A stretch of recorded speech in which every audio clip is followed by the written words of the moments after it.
ക്രിസ്തുവിൻ്റെ ഈ കൽപ്പനകൾ പ്രമാണിക്കാത്ത ഒരൊറ്റ മനുഷ്യൻ പോലും സ്വർഗത്തിൽ പോകത്തുമില്ല. സ്വർഗത്തിൽ പോകുന്ന ആൾക്കാരെന്ന് കൈവക്കി, ഞാൻ പോവും. അതെങ്ങനെയാണ് നമ്മൾ രക്ഷപ്പെടുന്നത് എന്നുള്ളതാണ് ഈ ബൈബിളിൻ്റെ magic. Salvation, how salvation comes on a sinner. ഇതാണ് പത്യോപദേശം, ഇതാണ് അടിസ്ഥാന വേദോപദേശം. നമ്മളെല്ലാവരും മനസ്സിലാക്കിയിരിക്കേണ്ട രക്ഷയുടെ പാഠം. ഞാൻ മിക്കവാറും നടന്ന കഥകളാണ് പറയുന്നത്. ഇടയ്ക്കെങ്ങാനും വേറെ വന്നെങ്കിലേ ഉള്ളൂ. എൻ്റെ ഒരു സുഹൃത്ത് ഒരു ചർച്ചിൽ ചെന്നപ്പം ആ ചർച്ചിൽ ഒരു ആൻറ്റി വന്ന് പരിചയപ്പെട്ട് അവസാനം ഇങ്ങനെ പരിചയപ്പെട്ടെ, എന്നെക്കുറിച്ച് പാസ്റ്റർ വല്ലതും പറഞ്ഞായിരുന്നോ ചോദിച്ചു. പുള്ളി പറഞ്ഞില്ലല്ലോ, ഒന്നും പറഞ്ഞില്ലല്ലോ. പറഞ്ഞു, ഈ ചർച്ചിൽ ഏറ്റവും എളിമയും വിനയമുള്ള ആൾ ഞാനാണെന്നാണ് എല്ലാവരും പറയുന്നത്. അത് പാസ്റ്റർ പറയാത്തതിലുള്ള പ്രതിഷേധം ആ പാവത്തിനുണ്ടായിരുന്നു. കാരണം അല്ല, എന്ത് എളിമയല്ലേ. ഈ താഴ്മയും വിനയമൊക്കെ ഉണ്ടാക്കാൻ പറ്റില്ല. ഇതൊന്നും ഒരു ദൈവീക സത്ഫലവും നമ്മുടെ ശരീരത്തിൽ നമ്മൾ വിചാരിച്ച ഉണ്ടാക്കാൻ പറ്റില്ല. നമുക്കറിയാൻ മേലഞ്ഞിട്ടല്ല, ചോദ്യങ്ങളെല്ലാം അറിയാം, പക്ഷേ we cannot manufacture those things. കാരണം നമ്മുടെ ശരീരത്തിൽ അതില്ല. ആത്മാവ് നിങ്ങളുടെ ഉള്ളിൽ പ്രവർത്തിക്കുന്നുണ്ടെങ്കിൽ നിങ്ങളുടെ വിശ്വാസം എങ്ങനെയുണ്ട് എന്ന് വിലയിരുത്താൻ അത് നിങ്ങളെ സഹായിക്കും. എന്താണ് വിശ്വാസം? What is faith? വിശ്വാസം രണ്ട് തരമുണ്ട്. ഒന്ന്, കേട്ട് കേൾവിയാൽ വരുന്ന വിശ്വാസം. ശ്രദ്ധിക്കണേ, കേട്ട് കേൾവിയാൽ വരുന്ന വിശ്വാസം. ഇത് ലോകത്തിലുള്ള എല്ലാ മനുഷ്യർക്കും ഉണ്ട്. ഞങ്ങളുടെ മതത്തിലെ ദൈവം ഞങ്ങളെ സഹായിക്കും, ഇല്ലേ? എല്ലാ മതത്തിലുണ്ടല്ലേ? ഈ കഴിഞ്ഞ ദിവസം ഒരു ഡോക്ടർ ബ്രസീലിൽ നിന്ന് വന്നേക്കാണ്. ശബരിമല അയ്യപ്പൻ അദ്ദേഹത്തിന് ത്രോട്ട് ക്യാൻസർ മാറ്റി കൊടുത്തു. ഒരു നേഴ്സ് പറഞ്ഞാണ്, ഞങ്ങളുടെ നാട്ടിലൊരു അയ്യപ്പനുണ്ട്, പ്രാർത്ഥിച്ചാൽ ത്രോട്ട് ക്യാൻസർ മാറും. ഈ ഡോക്ടർ ത്രോട്ട് ക്യാൻസർ മാറിയിട്ട് ഇരുമുടിക്കെട്ടുമായിട്ട് ശബരിമല വന്നേക്കുന്ന ഫോട്ടോ പത്രത്തിൽ വന്നു. നിങ്ങൾ എത്ര പേര് കണ്ടെന്ന് എനിക്കറിയാൻ മേല, ഞാൻ കണ്ടു. വിശ്വാസമാണ്, എല്ലായിടത്തും ഉണ്ട്. കാര്യം സാധിക്കും, എൻ്റെ അവസ്ഥകൾക്ക് മാറ്റം വരും, എന്നെ ഇവൻ അനുഗ്രഹിക്കും, എൻ്റെ തലമുറകൾ നന്നാവും. ഇതെല്ലാം എല്ലാ മതങ്ങളിലും ഉണ്ട്. വേളാങ്കണ്ണിൽ ആൾക്കാർ എന്തിനു പോകുന്ന നിങ്ങൾ വിചാരിച്ചിരിക്കുന്നത്? അവിടെ കടൽ കാണാൻ പോകുന്നതാണ്, കാര്യം നടക്കാൻ പോകുന്നതാണ്, കേട്ടുകേൾവിയാ. ചിലർ പറയും, ഹിന്ദുക്കളാണെങ്കിൽ പറയും, അവിടെ ഒരു ഒരു എന്താ പറയുന്നത്, മാജീഷ്യൻ, മന്ത്രവാദിയുണ്ട്, അയാൾ വന്ന് മന്ത്രം ചെയ്താൽ ഈ പ്രശ്നങ്ങൾ മാറും. കത്തോലിക്കരാണെ പറയും, നിങ്ങൾ എടത്തുവ പള്ളിയിൽ പോയി നിഴഞ്ഞാൽ മതി, മാറും. ഓർത്തഡോക്സുകാരാണെ പറയും, മണർകാട് പള്ളിയിൽ, യാക്കോബക്കാർ ബാവ കശിക്കാരുടെയാണത്, മണർകാട് പള്ളിയിൽ പോയി മണി അടിച്ചാൽ മതി, അത് മാറും. അവിടെയുണ്ട് മുങ്ങിക്കുളി പരിപാടികളെല്ലാം. ഈ പെന്തക്കോസുകാർ പറയുന്നത് എങ്ങനെയാണെന്നറിയാം, അവിടെ ഒരു പാസ്റ്റർ ഉണ്ട്, ആ പാസ്റ്റർ പ്രാർത്ഥിച്ചാൽ മാറും. ദിവ്യശക്തിയുള്ള പാസ്റ്റർമാരാണ്. പണ്ട് അടുത്തിടെ ഒരു മനുഷ്യൻ പറഞ്ഞ, കത്തോലിക്ക സഭ മരിച്ചുപോയ വിശുദ്ധന്മാരെയും കൊണ്ട് ഉടായ്പ നടത്തുമ്പോൾ പെന്തക്കോസുകാർ ജീവിച്ചിരിക്കുന്ന പാസ്റ്റർമാരെ വെച്ച് ഉടായ്പ നടത്തുന്നു.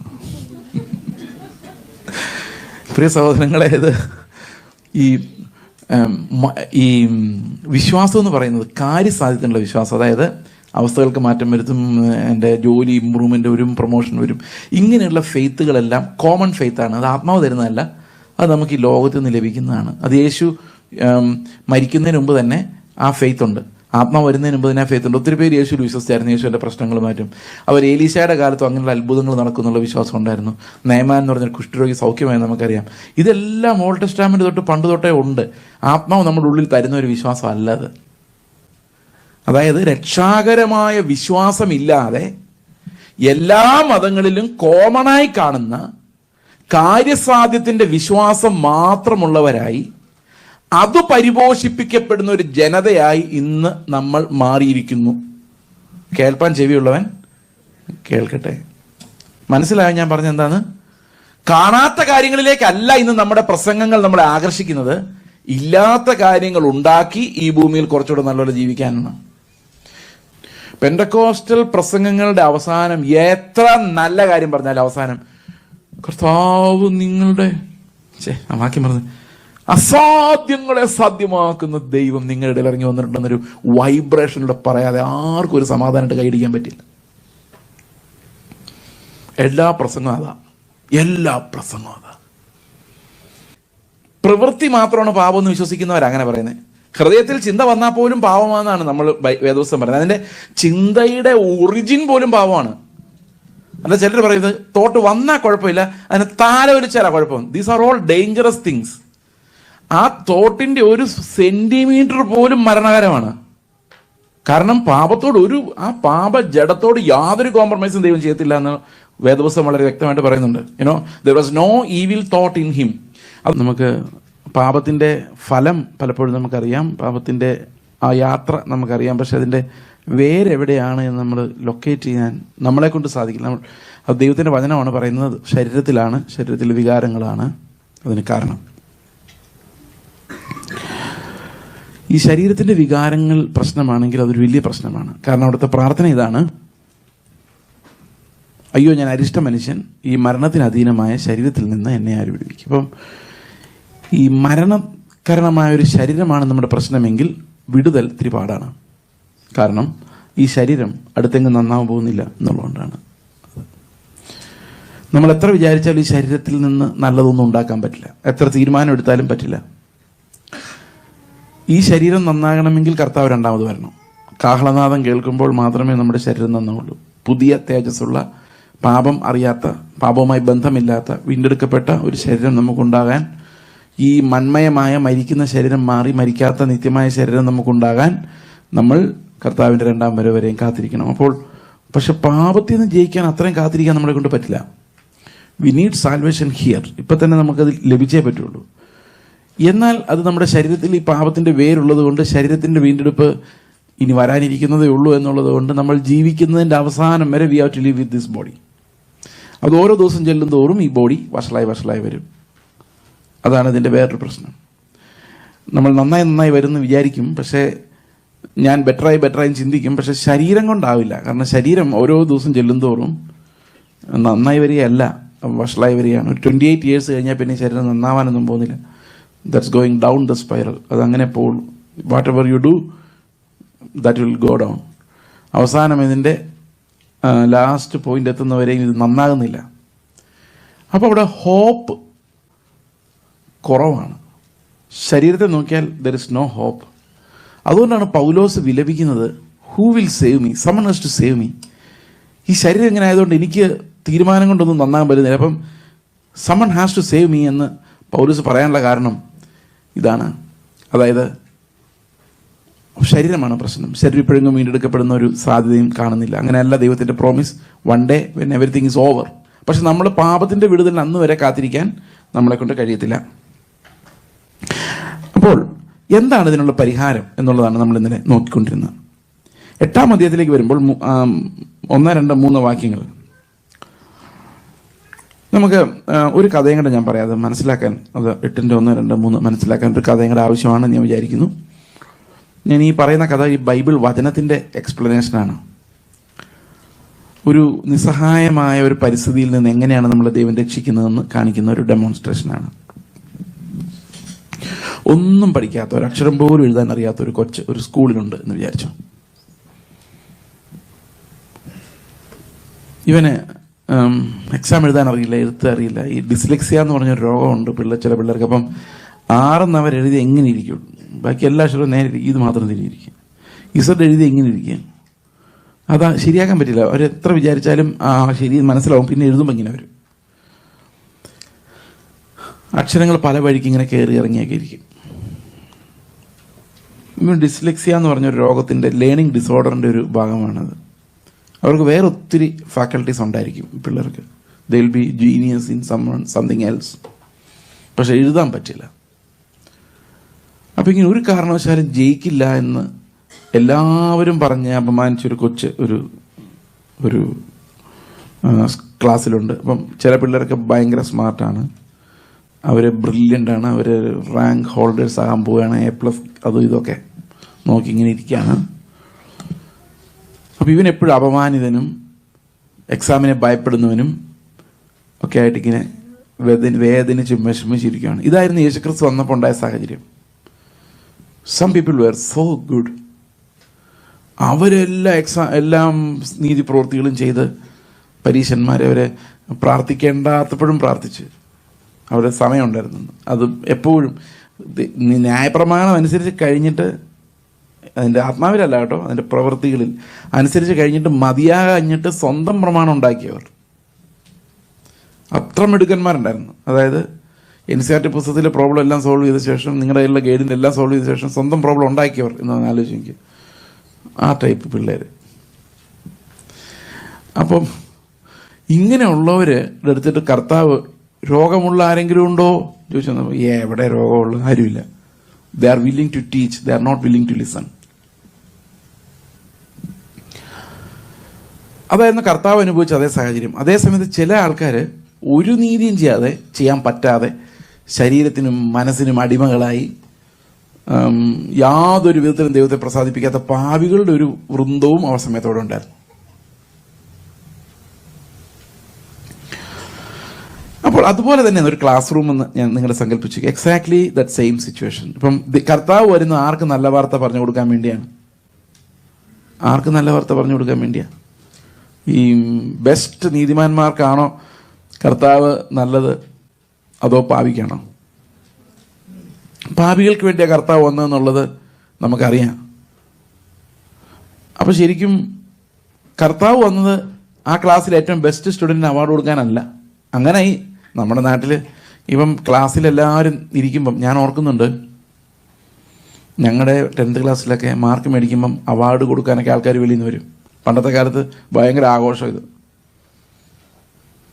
അതുപോലെ വലിയൊരാൾ വന്നു കഴിഞ്ഞാൽ ആരെയാ ആദ്യം അന്വേഷിക്കുന്നത്? ഇവിടുത്തെ ഏറ്റവും കുറച്ച് മാർക്ക് കിട്ടുന്നാൽ എഴുന്നേറ്റ് അവനൊരു അവാർഡ് കൊടുക്കാൻ ആരെങ്കിലും പറയുമോ? ഇല്ല. അത് തന്നെ ഒരു അപമാനമായിരിക്കും. ഒരു ഏറ്റവും നല്ല സ്റ്റുഡൻറ്റിന് അവാർഡ് കൊടുക്കാൻ വേണ്ടിയാണ് വരുന്നത്. എല്ലാവരുടെയും ചിന്ത കർത്താവ് വരുന്നതും ഏറ്റവും നല്ല ആൾക്കാരെ പിടിച്ച് അവാർഡ് കൊടുക്കാൻ വേണ്ടിയാണെന്നായിരുന്നു. അപ്പം പരീക്ഷന്മാരെല്ലാം വിചാരിച്ചു മെസ്സിഹ വരുവാണെങ്കിൽ ഞങ്ങളുടെ അടുത്തേക്ക് വരാൻ സാധ്യതയുള്ളൂ. കാരണം ആകെ ഇത്തിരി ഗുണമുള്ളവന്മാർ ഞങ്ങളേ ഉള്ളൂ. ബാക്കി ലോകം മുഴുവൻ മോശമായി കിടക്കുക. അല്ലേ? പെന്തക്കോസ്തുകാരല്ലേ ഉള്ളൂ ഇത്തിരി നല്ലതായിട്ട്.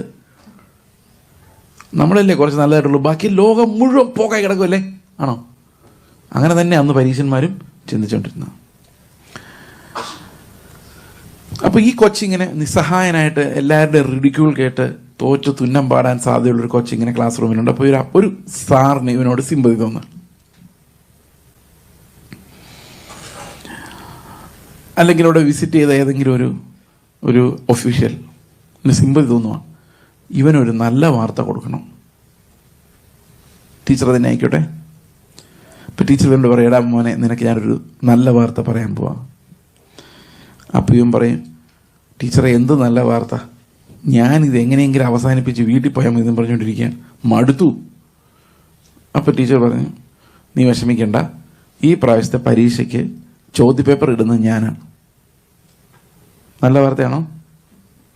സൂപ്പർ വാർത്തയല്ലേ?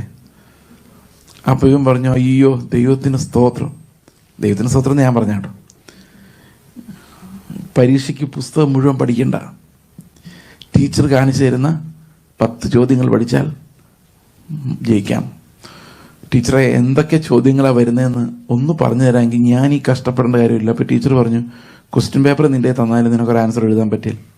അപ്പം നമ്മുടെ ഇരുന്നതിനെ ആലോചിച്ച് നോക്കിയേ, നീ നിന്നെപ്പോലെ തന്നെ നിൻ്റെ സഹോദരനെ സ്നേഹിക്കണമെന്ന് അറിയാൻ കഴിഞ്ഞിട്ടല്ലല്ലോ നമ്മൾ സ്നേഹിക്കാത്തത്. ക്വസ്റ്റ്യൻ അറിയാം കഴിഞ്ഞിട്ടാണോ? കർത്താവ് അവസാനം എന്താ ചോദിക്കാൻ പോകുന്നൊക്കെ നമുക്കറിയാം. അറിയാൻ കഴിഞ്ഞിട്ടല്ല, അറിയാം പക്ഷെ പറ്റുന്നില്ല. അതാണ് പ്രശ്നം. ക്വസ്റ്റ്യൻ എല്ലാവർക്കും അറിയാം, അത് അധികം ക്വസ്റ്റ്യൻസ് ഒന്നുമില്ല. പഴയ നിയമത്തിൽ 2 ചോദ്യം ഉണ്ടായിരുന്നുള്ളൂ, പുതിയ നിയമത്തിൽ 1 ഉള്ളൂ. ഈ ക്വസ്റ്റ്യൻ നമുക്ക് എത്ര നേരത്തെ കിട്ടിയിട്ടും കാര്യമില്ല. എൻ്റെ ഒരു ഫ്രണ്ട് ഉണ്ട്, താഴ്മ എന്ന് പറഞ്ഞൊരു പുസ്തകം എഴുതിയിരുന്നു. നല്ല സൂപ്പർ പുസ്തകം, എല്ലാവർക്കും വളരെ അപ്രീസിയേഷൻ കിട്ടിയൊരു പുസ്തകം. അപ്പോൾ അദ്ദേഹം എന്നോട് പറഞ്ഞു, താഴ്മ എന്നുള്ള പുസ്തകം എഴുതി കഴിഞ്ഞപ്പോഴാണ് താഴ്മ ഇല്ല എന്നുള്ള കാര്യം മനസ്സിലായത്. അപ്പോൾ വേറൊരു സഹോദരൻ ഇത് വായിച്ചിട്ട് പുള്ളിക്ക് ഒരു ഫോൺ ചെയ്തു, ഒരു അഭിനന്ദനമൊക്കെ പറഞ്ഞു, നന്നായിട്ടുണ്ട്, സൂപ്പർ പുസ്തകം എന്നൊക്കെ പറഞ്ഞു. എല്ലാവർക്കും സന്തോഷമായിട്ടിരിക്കുകയാണ്. ഫോൺ വെച്ച് കഴിഞ്ഞപ്പോൾ ഇയാൾ ചിന്തിക്കുക, താഴ്മ വേണമെന്നുള്ള കാര്യം എനിക്ക് നേരത്തെ അറിയാമായിരുന്നല്ലോ. അറിയാം. പുസ്തകം വായിച്ചിട്ട് താഴ്മ ഉണ്ടായോ? ഉണ്ടായില്ല. പുസ്തകം വായിച്ചാലും ഉണ്ടാവില്ല, നിലവിളിച്ചാലും ഉണ്ടാവില്ല. താഴ്മ വരണമെങ്കിൽ അതിന് വേറെ വഴിയിൽ നിന്ന് വരണം. പണ്ടൊരു കഥ കേട്ടിട്ടുണ്ട്, ഇത് നടന്ന കഥ കേട്ടോ. നമ്മൾ ഈ പ്രസംഗകരെ സ്റ്റേജിൽ എന്ന് പറയുന്ന പലതും ചുമ്മാ പൊട്ടക്കഥകളാണെന്ന് വിചാരിച്ചു. ഇത് നല്ല കറക്റ്റ് കഥയാണ്, നടന്ന കഥയാണ്. ഞാൻ മിക്കവാറും നടന്ന കഥകളാണ് പറയുന്നത്. ഇടയ്ക്കെങ്ങാനും വേറെ വന്നെങ്കിലേ ഉള്ളൂ. എൻ്റെ ഒരു സുഹൃത്ത് ഒരു ചർച്ചിൽ ചെന്നപ്പം ആ ചർച്ചിൽ ഒരു ആൻറ്റി വന്ന് പരിചയപ്പെട്ട് അവസാനം ഇങ്ങനെ പരിചയപ്പെട്ട്, എന്നെക്കുറിച്ച് പാസ്റ്റർ വല്ലതും പറഞ്ഞായിരുന്നോ ചോദിച്ചു. പുള്ളി പറഞ്ഞില്ലല്ലോ, ഒന്നും പറഞ്ഞില്ലല്ലോ. പറഞ്ഞു, ഈ ചർച്ചിലെ ഏറ്റവും എളിമയും വിനയമുള്ള ആൾ ഞാനാണെന്നാണ് എല്ലാവരും പറയുന്നത്.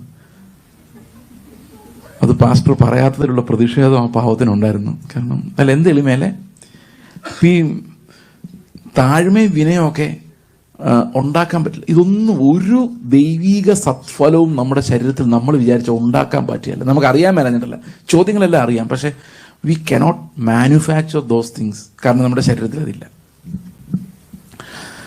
അപ്പോൾ ഇവൻ പറയാം, എന്ത് പ്രയോജനം ടീച്ചറെ? ശരിയാ, എനിക്കും അറിയാം, ചോദ്യങ്ങൾ എന്താ ചോദിക്കുന്നതെന്ന് അറിയാൻ കഴിഞ്ഞിട്ടല്ല, ഒരൊറ്റ ഉത്തരം പോലും എഴുതാൻ പറ്റില്ല. അപ്പോൾ ടീച്ചർ പറഞ്ഞു, ഒരു നല്ല വാർത്തകളെ ഞാൻ പറയാം, നിന്റെ ഈ പ്രാവശ്യത്തെ പേപ്പർ നോക്കുന്നത് ഞാൻ. അപ്പോൾ ഇവൻ പറഞ്ഞു, അത് മതി, എവിടെയെങ്കിലും 2 മാർക്ക് 5 മാർക്ക് 8 മാർക്കൊക്കെ ഇട്ട് എങ്ങനെയെങ്കിലും ഒരു 35 എന്നെ ജയിപ്പിച്ച.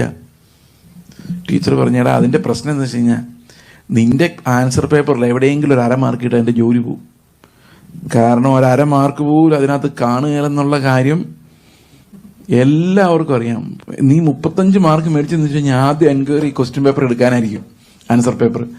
എൻ്റെ ജോലി പോകും, അതും നടക്കില്ല. അപ്പം പിന്നെ സാർ എന്ത് നല്ല വാർത്ത പറയാൻ വേണ്ടിയാണ് വന്നത്? അപ്പം ടീച്ചർ പറഞ്ഞു, 3ാമത്തെ നല്ല വാർത്ത. ഇത് ഈ ആദ്യത്തെ 2 ഇപ്പം നല്ല വാർത്തയാവും കേട്ടോ, ഒരു നിമിഷം കൊണ്ട്. 3ാമത്തെ നല്ല വാർത്ത, നിനക്ക് ഡിസ്ലെക്സിയ എന്ന് പറഞ്ഞ രോഗം ഉണ്ടെന്ന് ഗവൺമെൻറ്, അതായത് ഈ എഡ്യൂക്കേഷൻ സൈക്കാട്രിസ്റ്റ് സർട്ടിഫിക്കറ്റ് ഉണ്ട്. അതുകൊണ്ട് നിനക്ക് വേറൊരുത്തിനെ വെച്ച്, സ്ക്രൈബിനെ വെച്ച് പരീക്ഷ എഴുതിപ്പിക്കാം എന്ന് പറഞ്ഞാൽ, അങ്ങനൊരു നിയമമുണ്ട്, കേരളത്തിലുണ്ട്, ഇവിടെ ഉണ്ടോയെന്നറിയില്ല. എഴുതാൻ പറ്റാത്ത ആളാണെങ്കിൽ ആ എഴുതാൻ പറ്റാത്ത ആളുടെ എഴുത്ത് വേറെ ആൾക്ക് എഴുതാം. ഇവൻ പറഞ്ഞു കൊടുത്താൽ മതി, അവൻ എഴുതിക്കോളൂ, സ്ക്രൈബ് എഴുതിക്കോളൂ. അപ്പോൾ ടീച്ചർ പറഞ്ഞു, നിനക്കൊരു സ്ക്രൈബിനെ വെച്ച് എക്സാം എഴുതാനുള്ള പെർമിഷൻ കിട്ടിയിട്ടുണ്ട്, അപ്പം നീ പറഞ്ഞാൽ മതി, വേറൊരാൾ എഴുതിക്കോളൂ. അപ്പോൾ ഇവൻ പറഞ്ഞു, എന്ത് പറയാൻ, എനിക്കൊരു വക അറിയാൻ മേല, ഞാൻ പറയാമെന്ന് പറഞ്ഞാൽ പഠിക്കണ്ടേ. സ്ക്രൈബ് എന്ന് പറഞ്ഞാൽ ഇവൻ പറഞ്ഞ കേട്ട് എഴുതുന്നു, കാരണം ഇവനൊന്നും പറയാൻ അറിയത്തില്ലെങ്കിൽ പിന്നെ സ്ക്രൈബ് ഒന്നും എഴുതത്തില്ല. അപ്പോൾ ടീച്ചർ പറഞ്ഞു, ഈ പ്രാവശ്യം നിന്റെ സ്ക്രൈബ് ഞാനാ. എത്ര മാർക്ക് കിട്ടും ഇവന്? ആദ്യത്തെ സദ്വാർത്തയായില്ലേ, ക്വസ്റ്റ്യൻ പേപ്പർ ഉണ്ടാക്കിയ, ക്വസ്റ്റ്യൻ പേപ്പർ ഇവാലുവേറ്റ് ചെയ്യുന്ന അതേ ആൾ തന്നെ ഈ കൊച്ചിന് ഒരു എക്സാമും കൂടെ എഴുതിയാൽ എത്ര മാർക്ക് കിട്ടും? എത്ര മാർക്ക് കിട്ടും? 100ൽ 100 കിട്ടും അല്ലേ? മറ്റവന്മാർ A+ എഴുതി പഠിക്കാൻ പോയവരോ ഒന്നും ജയിക്കില്ല. കാരണം എന്താണെന്നറിയോ, ഈ നമ്മുടെ ഒരു വിചാരം ദൈവത്തിൻ്റെ മുൻപിൽ, മിക്കവാറും വിശുദ്ധന്മാരുടെ എല്ലാം വിചാരം 35 മാർക്കാണ് പാസ് മാർക്ക്. ഞാൻ ഇത്രയൊക്കെ ചെയ്തൊരു 32ൽ എത്തിച്ചിട്ടുണ്ട്. ചെറിയ ചില പ്രശ്നങ്ങൾ എനിക്കുണ്ട്, ചിലപ്പോൾ പെട്ടെന്ന് ദേഷ്യം വരും, ചിലപ്പം പ്രാർത്ഥനയൊക്കെ കുറവാണ്, തിരക്കാ, ചിലപ്പോൾ ബൈബിൾ വായിക്കാറൊന്നുമില്ല, അങ്ങനെയൊക്കെ നോക്കിയാൽ 35 കിട്ടുകയില്ല, ഇത്തിരി കുറയും. എങ്ങനെയെങ്കിലും അതും കൂടെ ചെയ്ത് എനിക്ക് 35 എങ്കിലും എടുക്കാം ദൈവം വരുന്നതിന് മുമ്പ്, ഒരു പ്രതീക്ഷയിലാണ് നമ്മളിരിക്കുന്നത്. മനസ്സിലാവുന്നുണ്ടോ? അങ്ങനെ തോന്നുന്നില്ലേ? എനിക്കങ്ങനെ തോന്നുമായിരുന്നു ആദ്യം. അത് വലിയ പാടുള്ള പണിയൊന്നുമല്ല, ഇത്തിരി ബൈബിൾ വായിക്കുക, ഇത്തിരി പ്രാർത്ഥിക്കുക, ഇത്തിരി ദേഷ്യപ്പെടാതിരിക്കുക, പിന്നെ നാളെക്കുറിച്ചൊന്നും അങ്ങനെ ചിന്തിക്കാതെ എപ്പോഴും കർത്താവേ എന്ന് പറഞ്ഞുകൊടുക്കുക. അപ്പോൾ എത്ര മാർക്ക് ആയിക്കോളൂ? ഇത് പാസ് മാർക്ക്. അപ്പോൾ കർത്താവ് വന്നാൽ പോകാൻ എന്ത് ചെയ്യണം? ഇങ്ങനെയൊക്കെ കുറച്ച് അഡ്ജസ്റ്റ്മെൻറ്റ് ചെയ്താൽ പോവാം. ഇപ്പോൾ പോവോ കർത്താവ് വന്നാൽ? ഇപ്പോൾ കർത്താവ് വന്നാൽ പോവോ? ആയിട്ടുണ്ടോ? റെഡി ആയിട്ടുണ്ടോ? നമ്മളെന്തോ പാട്ടൊക്കെ പാടിയല്ലോ ഇന്നലെ. റെഡി ആയിട്ടുണ്ടോ കർത്താവ് വരുമ്പോൾ പോകാൻ? ഒന്നും മിണ്ടുന്നില്ല, ഒരക്ഷരം മിണ്ടുന്നില്ല. നോക്കിയോ? അപ്പം പോകാൻ കുറച്ച്, ഈ ഓർത്തഡോക്സുകാർക്കൊരു പ്രാർത്ഥനയുണ്ട്, ഞങ്ങളൊക്കെ പണ്ട് വീട്ടിൽ ചൊല്ലുമായിരുന്നു, പട്ടാങ്ങപ്പെട്ട ദൈവമേ എന്നൊക്കെ പറഞ്ഞ്. നിങ്ങൾക്കറിയാമോ അത്? പറയാം, അതെന്താ പട്ടാങ്ങപ്പെട്ടെന്ന് ആർക്കും അറിയാൻ മേല. അതിനകത്തൊരു വാക്യമുണ്ട്, പെട്ടെന്നുള്ള മരണത്തിൽ നിന്ന് രക്ഷിക്കണേ. ഈ പെട്ടെന്നുള്ള മരണത്തിൽ നിന്ന് രക്ഷിക്കണേ. മാർ അപ്രേമിൻ്റെ മെമ്മറ എന്നാണ് അതിൻ്റെ തലക്കെട്ട്. ഞാനിപ്പോഴും ഓർക്കുന്നുണ്ട് ആ സാധനം. അതായത് മാനസാന്തരപ്പെടാൻ 1 മിനിറ്റ് തരണേന്നാണ് ചാകുന്നതിന് മുമ്പ്. കത്തോലിക്കരുടെ മരണപ്പാട് കേട്ടിട്ടുണ്ടോ? മങ്ങിയ ഒരു അന്ത്യ വെളിച്ചത്തിൽ, പാടുകയില്ല എന്നുള്ള പ്രോമിസ് ഞാൻ കീപ്പ് ചെയ്യുന്നു, മങ്ങിയ ഒരു അന്ത്യ വെളിച്ചത്തിൽ ചെന്തി പോലൊരു മാലാഖ വിണ്ണിൽ നിന്നൻ മരണത്തിന് സന്ദേശവുമായി വന്നെത്തി. സൂപ്പർ. അതായത് നേരം മങ്ങിയ സമയത്ത്, നമ്മുടെ ജീവിതം അവസാനിക്കാൻ നേരത്ത് വിണ്ണിൽ നിന്നൊരു മാലാഖ, ഒരു ദൂതൻ വന്ന്, ചെന്തി പോലെ, തീ പോലൊരു മാലാഖ വന്നിട്ട് എൻ മരണത്തിന് സന്ദേശം അറിയിക്കാൻ വന്നെത്തി. അടുത്ത വാക്യം, കേട്ട് നടുങ്ങി മനമിടറി. മനം ഇളകിന്നാണ്, ഇടറിയാണ് എന്തെങ്കിലും. ഭീതി വളർന്നൻ സ്വരമിടറി. ഭയപ്പെട്ടു പോയി, മരണം വന്നല്ലോ. മിഴിനീർ തൂകി ഉണർത്തിച്ചു, ഞാൻ ഒരു നിമിഷം ഒരുങ്ങട്ടെ, ഒറ്റ നിമിഷം. കർത്താവേ എന്ന് പറയാം. നിമിഷം അടുത്ത വരി എങ്ങനെയാണെന്നറിയോ? ഈ ശവം എടുത്തുകൊണ്ട് പോകുമ്പോൾ പാടുന്ന, ദൂതൻ പ്രാർത്ഥന കേട്ടില്ല, ഒരുങ്ങാൻ പറ്റിയില്ല, സമയം തെല്ലും തന്നില്ല, മൃതിയുടെ പിടിയിൽ അമർന്നു ഞാൻ, ഒരുങ്ങാതെ ചത്തു, നാദാ നീതാൻ അവലംബം, നീ എന്തേലും ചെയ്താൽ ചെയ്തു, എൻ്റെ ഭാവം തീർന്നു. ഇതാണ് അവരുടെ പാട്ട്. സത്യം പറഞ്ഞ് ഈ പാട്ട് കേട്ട് ഞാൻ വിഷമിച്ചിട്ടുണ്ട്, ഞെട്ടിപ്പോയിട്ടുണ്ട്. എന്ത് സമാധാനത്തോടെ ഇവരെയൊക്കെ പറഞ്ഞു വിടുന്നത്. അപ്പോൾ ഈ ഒരു ലാസ്റ്റ് മിനിറ്റ് ഒരുങ്ങി രക്ഷപ്പെടാമെന്ന് വിചാരിക്കേണ്ട. അതിൻ്റെ കാര്യം എന്താണെന്ന് വെച്ച് കഴിഞ്ഞാൽ, ഇന്നലെ ഞാൻ പറഞ്ഞ പോലെ നമ്മൾ എത്ര വലിയ സർപ്രവൃത്തി ചെയ്താലും ദൈവത്തിൻ്റെ ആ ഒരു ലിസ്റ്റിൽ നമ്മൾ 0 മാത്രമേ സ്കോർ ചെയ്യാൻ പറ്റുള്ളൂ. അതൊരു 1/2 മാർക്ക് സ്കോർ ചെയ്യാൻ ആരെ കൊണ്ട് പറ്റില്ല. ബാക്കിയെല്ലാം നമ്മുടെ കൺജക്ചറാണ്. ഇത് നന്നായി കാണും, ഇത് ദൈവത്തിന് ഇഷ്ടപ്പെട്ടു കാണും. ഇന്ന് ഞാൻ പ്രാർത്ഥിച്ചപ്പോൾ 2 തുള്ളി കണ്ണുനീര് വീണു, ദൈവം ഇന്നത്തെ പ്രാർത്ഥന തുരുത്തിക്കാതെ എടുത്ത് വെച്ചിട്ടുണ്ട് തോന്നുന്നതാണ്. കൺജക്ചർ. നമ്മുടെ ഒരു പ്രവൃത്തിക്കും ദൈവത്തെ പ്രസാദിപ്പിക്കാൻ സാധിക്കില്ല. അത് രക്ഷിക്കപ്പെടുന്നതിന് മുമ്പായാലും രക്ഷിക്കപ്പെടുന്നതിന് ശേഷമായാലും. Means none of our work qualifies. അതിൻ്റെ കാര്യം, we are always compared with the work of Christ. ക്രിസ്തുവുമായിട്ടാണ് നമ്മുടെ കമ്പാരിസൺ എപ്പോഴും. യേശുവിൻ്റെ നീതി അല്ലാത്ത ഒരു നീതിയും സ്വർഗത്തിൽ അംഗീകരിക്കില്ല. ഒരു ലെസ് റൈച്ചസ്നെസ് അവിടെ അംഗീകരിക്കില്ല. ഞാൻ മീശ പഠിച്ചെന്ന് പറഞ്ഞാൽ പ്രയോജനമില്ല, സിനിമ കണ്ടില്ലെന്ന് പറഞ്ഞാൽ പ്രയോജനമില്ല. സിനിമ കണ്ട അടി കിട്ടും, അത് വേറെ കാര്യം.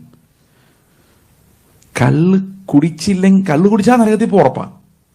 കള്ള് കുടിച്ചില്ലെങ്കിൽ സ്വർഗത്തിൽ പോകുന്ന ഗ്യാരണ്ടി ഇല്ല. ഞാൻ പറഞ്ഞ് മനസ്സിലാകുന്നുണ്ടോ? കള്ള് കുടിച്ചാൽ പോയി ആള്, കള്ള് കുടിച്ചില്ലെങ്കിലോ സ്വർഗത്തിൽ പോകാമോ? കള്ള് കുടിക്കാത്തവരെല്ലാം സ്വർഗത്തിലേക്ക് അങ്ങനെ വരുമോ? കൊണ്ടുപോകുമോ? ഇല്ല. No work, no sacrifice makes you eligible for heaven. ഇതാണ് പാഠം 1. എന്ത് ചെയ്താലും 0 അല്ലാതെ ഒന്നും സ്കോർ ചെയ്യാൻ നമ്മളെ കൊണ്ട് കഴിയില്ല. ഞാൻ ഇന്നലെ അതാണ് എക്സ്പ്ലെയിൻ ചെയ്തത്. ഞാൻ എൻ്റെ കുഞ്ഞിൻ്റെ കാര്യം പറഞ്ഞ് എക്സ്പ്ലെയിൻ ചെയ്തതാണ്. യു ഡു വാട്ട് എവർ, ആ ലവ് എന്നിൽ നിന്ന് ഈ ശരീരത്തിൽ നിന്ന് ഉണ്ടാകാത്തിടത്തോളം കാലം every work that you do multiplied by 0 of your flesh gives you 0. Any number multiplied by 0 is 0. അത് നമ്മുടെ ഫ്ലഷ് ഇരിക്കുന്നിടത്തോളം കാലം. പിന്നെ നമ്മൾ എങ്ങനെ രക്ഷപ്പെടുന്നത്? ഈ വേദോസിൻ്റെ ഒരു പ്രത്യേകത എന്താണെന്ന് വെച്ച് കഴിഞ്ഞാൽ, നമുക്ക് തന്നിരിക്കുന്ന നിയമങ്ങളെല്ലാം ഭയങ്കര കട്ടിയാക്കിയാണ് തന്നിരിക്കുന്നത്. പക്ഷെ അത് അനുസരിക്കാതെ പോകാനും പറ്റില്ല. അതായത് ഈ കർത്താവിൻ്റെ നിയമങ്ങൾ അനുസരിക്കാത്ത, ഇപ്പോൾ പല ആൾക്കാരും പറയും കർത്താവ് ഒരു കാര്യം അനുസരിക്കാൻ പറഞ്ഞാൽ അത് നമുക്ക് അനുസരിക്കാവുന്ന കൽപ്പനകളല്ലേ തരുള്ളൂ. നോ, അനുസരിക്കാൻ പറ്റാത്ത കൽപ്പനകളാണ് മുഴുവൻ തന്നിരിക്കുന്നത്. ഇനി നിങ്ങൾ ആരെങ്കിലും അനുസരിക്കാൻ പറ്റുന്ന കൽപ്പനകൾ അദ്ദേഹം തന്നിരിക്കുന്നതെന്ന് ചോദിക്കുകയാണെങ്കിൽ എനിക്ക് 1-2 ക്ലാരിഫിക്കേഷൻ അവരിൽ നിന്ന് വാങ്ങിക്കാനുണ്ട്. 1, നിങ്ങളിൽ എത്ര പേർ ദൈവത്തിൻ്റെ ഏതെങ്കിലും ഒരു കൽപ്പന അനുസരിച്ചിട്ടുണ്ട്? കർത്താവിൻ്റെ. ഞാൻ ഒരു 15 വർഷങ്ങൾക്ക് മുൻപ് അടിമാലിയിൽ നിൽക്കുമ്പോൾ ഒരാളെന്നോട് ചോദിച്ചു, ചേസ് കൽപ്പനകൾ അനുസരിച്ചിട്ടുണ്ടോ?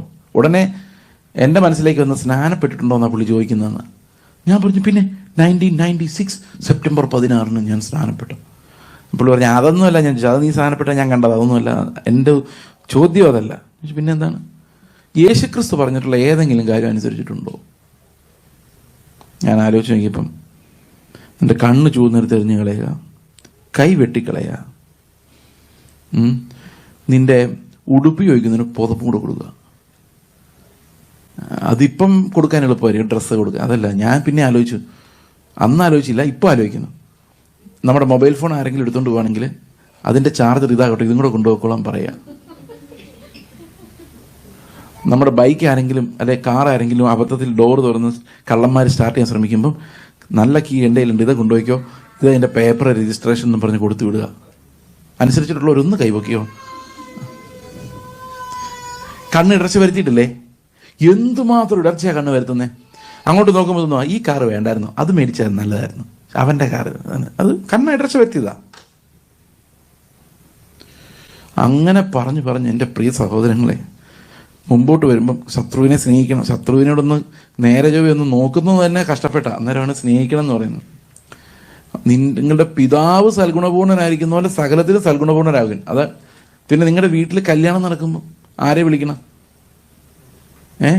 ഇതാരെങ്കിലും അനുസരിച്ച ഒരാളുണ്ടെങ്കിൽ എനിക്കൊന്ന് കാണാനാ. കാരണം അത് രണ്ടാമത്തെ ക്രിസ്തു ആയിരിക്കും.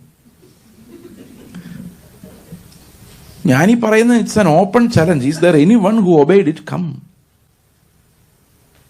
ഞാൻ ഈ കണ്ണ് കുത്തിപ്പിടിച്ച് കളയാനൊരു ശ്രമം നടത്തിയിട്ടുണ്ട്, ലിറ്ററലി, കത്തിയെടുത്തല്ല. ഒരു ദിവസം ഞാൻ കർത്താവിനോട് പ്രാർത്ഥിച്ചു. 2004 എൻ്റെ ഓർമ്മ, അത് 2005 ആ സമയത്താണ്. 15-14 വർഷമായി. ഇപ്പോഴും കണ്ണ് കാണാം എനിക്ക്, 2 കണ്ണും നല്ലപോലെ കാണാം. എത്ര ദൂരെ ഇരുന്നും കാണാം, എത്ര അടുത്ത് നിന്നും കാണാം. അന്ന് ഞാൻ കർത്താവിനോട് പറഞ്ഞു, എൻ്റെ കർത്താവ്, ഈ കണ്ണ് ശരിയല്ല, നീ ഇതൊന്ന് ഇല്ലാതാക്കി കളഞ്ഞാൽ എനിക്ക് സന്തോഷമുണ്ട്. ഞാനായിട്ട് കുത്തിക്കളയുന്നില്ല, നീ ഇതങ്ങ് പൊട്ടിച്ച് കളഞ്ഞാലേ, എനിക്ക് വേണ്ട, ലോകത്തിലെ കാഴ്ചകൾ വേണ്ട. 2 ദിവസം കഴിഞ്ഞപ്പം തലയ്ക്ക് നല്ല വേദന. ഹോസ്പിറ്റലിൽ ചെന്ന് പരിശോധിച്ചപ്പോൾ അവർ പറയും ഗ്ലൂക്കോമയാണ്, കണ്ണിൻ്റെ കാഴ്ച പതുക്കെ പതുക്കെ കുറഞ്ഞുകൊണ്ടിരിക്കും. സമാധാനമായി. ഞാൻ പറഞ്ഞു, എൻ്റെ കർത്താവേ, ഞാൻ അറിയാതെ പറഞ്ഞു പോയതാണേ, എൻ്റെ കണ്ണ് തിരിച്ചു തരണേ. ട്രൈ ചെയ്തതാ, നടക്കില്ല. ആ സമയത്ത് കർത്താവ് കരുണ കാണിച്ച് പിന്നെ തിരിച്ചു. നമ്മളെ കൊണ്ട് പറ്റില്ല പ്രിയ സഹോദരൻ, ശ്രമിക്കാഞ്ഞിട്ടല്ല ഇതൊന്നും. That's beyond us. അതാണ് അതിൻ്റെ കാരണം. ഇനി ഇതെല്ലാം കഴിഞ്ഞിട്ട് സുവിശേഷകരോട് പറഞ്ഞേക്കാൻ തന്നെ അറിയാം, നിങ്ങൾ എവിടെയെങ്കിലും സുവിശേഷം പറയാൻ പോയാൽ ഒറ്റ ഡ്രസ്സ് എടുക്കാം, ചെരുപ്പിടാൻ പാടില്ല. ഒരു സ്ഥലത്ത് പോയാൽ ആ വീട്ടിൽ തന്നെ താമസിക്കും. ഇന്ന് ഞാൻ പാസ്റ്റർ വീട്ടിൽ പോയി, വേണ്ടായിരുന്നു. ഒരു സ്ഥലത്ത് ഒരു വീട്ടിൽ താമസിച്ചാൽ എന്താ ബൈബിളിൽ എഴുതിയിരിക്കുന്നത്, അതേ സ്ഥലത്ത് പോയി താമസിക്കുക. വേറെ എങ്ങും പോകാൻ പാടില്ല. വേറെ എന്താ കയ്യിൽ പൊക്കണം, പേഴ്സ് കരുതാൻ പാടില്ല. എൻ്റെ പേഴ്സ് ഇരിപ്പുണ്ട്. സത്യം പറഞ്ഞാൽ ഒരു വക പുതിയ നിയമത്തിലെ കൽപ്പനകൾ എടുത്ത് നോക്കിയാൽ ഒരു വക അനുസരിച്ചിട്ടില്ല എന്നുള്ളതാണ് എൻ്റെ സത്യം. നിങ്ങൾ ഞെട്ടിയോ? ഞെട്ടാൻ എന്താ ഇത്ര നേരിട്ട് വായിച്ചിട്ടില്ല ഇതൊക്കെ? നിങ്ങൾക്കറിയാമല്ലേ, നമ്മുടെ പാസ്റ്റർമാർ, ഞാൻ ഉൾപ്പെടെ, പണ്ടത്തെ ഞാൻ ഉൾപ്പെടെ, അപ്പം പുതിയ നിയമത്തിൽ പ്രസംഗിക്കാത്ത എന്താണ്? പുതിയ നിയമത്തിൽ പ്രസംഗിച്ച് ഇത് തന്നെ പ്രശ്നം. പുതിയ നിയമത്തിൽ ആകെ പ്രസംഗിക്കാൻ പറ്റുന്നത് രക്തസ്രാവക്കാരിയുടെ സ്ത്രീ രോഗസൗഖ്യമാക്കിയ ദൈവം നിങ്ങളുടെ രോഗം, അത് പറയാം. അല്ലാതെ ഗിരിപ്രഭാഷണത്തെക്കുറിച്ച് 70-80 മണിക്കൂർ CD ഉണ്ട്, പക്ഷെ ഇത് ആരും അനുസരിച്ച് കാണുന്നില്ല. തന്നെയുമല്ല, ഇത് പ്രസംഗിക്കുന്ന ആൾക്കാരിൽ ഇത് അനുസരിച്ചു എന്നൊരു ഇംപ്രഷൻ കൊടുക്കുന്നുണ്ട്. നിങ്ങൾ അനുസരിച്ചില്ല നരകത്തിൽ പോകുന്നവർ നമ്മളോട് പറയുമ്പം ഇവരിതനുസരിച്ചതാണ് എന്നുള്ളൊരു ഇംപ്രഷൻ വരുന്നുള്ളതല്ലാതെ ഇതനുസരിച്ച് ആരെയും കണ്ടിട്ടില്ല. ഇനി ആരെങ്കിലും ഉണ്ടെന്ന് കൈ പൊക്കിയോട്ടോ, ഞാൻ ഈ ആത്മാർത്ഥമായിട്ട് അന്വേഷിച്ചുകൊണ്ടിരിക്കുകയാണ്. Is there any one? പിന്നെ അനുസരിക്കുന്നത് എന്തൊക്കെയാണെന്നറിയോ? അനുസരിക്കുന്നത്, എന്നോട് കർത്താവ് പറഞ്ഞു നോർത്ത് ഇന്ത്യയിലേക്ക് പോയി, ഇന്നര കെട്ടി, സ്വത്തുക്കൾ നിനക്ക് വേണ്ട, എല്ലാം അനുസരിച്ചു. പിന്നെ എന്താ, കേരളത്തിലോട്ട് തിരിച്ചു വന്നു, പിള്ളേരെ എടുത്തു. പക്ഷെ എന്താ പ്രശ്നം അറിയോ? ഈ അനുസരണമൊന്നും എനിക്ക് നിങ്ങളെ പഠിപ്പിക്കാൻ പറ്റില്ല, നിങ്ങളോട് എനിക്ക് പറയാൻ പറ്റില്ല നോർത്ത് ഇന്ത്യക്ക് പോകും, അങ്ങനെ ബൈബിളിലില്ല. ഇത് പേഴ്സണൽ ആൻഡ് വ്യക്തിപരമായ ഒബീഡിയൻസ് അല്ലാതെ നമുക്ക് യേശുക്രിസ്തുവിൻ്റെ നീതി അനുസരിച്ച് പൂർത്തിയാക്കിയ ഒരൊറ്റ മനുഷ്യൻ പോലും ലോകത്തിലില്ല. എത്ര പേർക്ക് മനസ്സിലായി ഞാൻ പറഞ്ഞ കാര്യം? മനസ്സിലായില്ലെന്ന് തോന്നുന്നു. മനസ്സിലായിക്കോളും, കുഴപ്പമില്ല. അപ്പോൾ എങ്ങനെ നമ്മൾ രക്ഷപ്പെടും? പിന്നെ ഒരു കാര്യം ഞാൻ പറയാം, ക്രിസ്തുവിൻ്റെ ഈ കൽപ്പനകൾ പ്രമാണിക്കാത്ത ഒരൊറ്റ മനുഷ്യൻ പോലും സ്വർഗത്തിൽ പോകത്തുമില്ല. സ്വർഗത്തിൽ പോകുന്ന ആൾക്കാരെന്ന് കൈവയ്ക്കുക, ഞാൻ പോവും. അതെങ്ങനെയാണ് നമ്മൾ രക്ഷപ്പെടുന്നതെന്നുള്ളതാണ് ഈ ബൈബിളിൻ്റെ magic. And salvation, how salvation comes on a sinner. ഇതാണ് പത്യോപദേശം, ഇതാണ് അടിസ്ഥാന വേദോപദേശം. നമ്മളെല്ലാവരും മനസ്സിലാക്കിയിരിക്കേണ്ട രക്ഷയുടെ പാഠം. അതാണ് റോമലേഖനം 6:17 നമ്മൾ ഇന്നലെ വായിച്ചത്. 17-18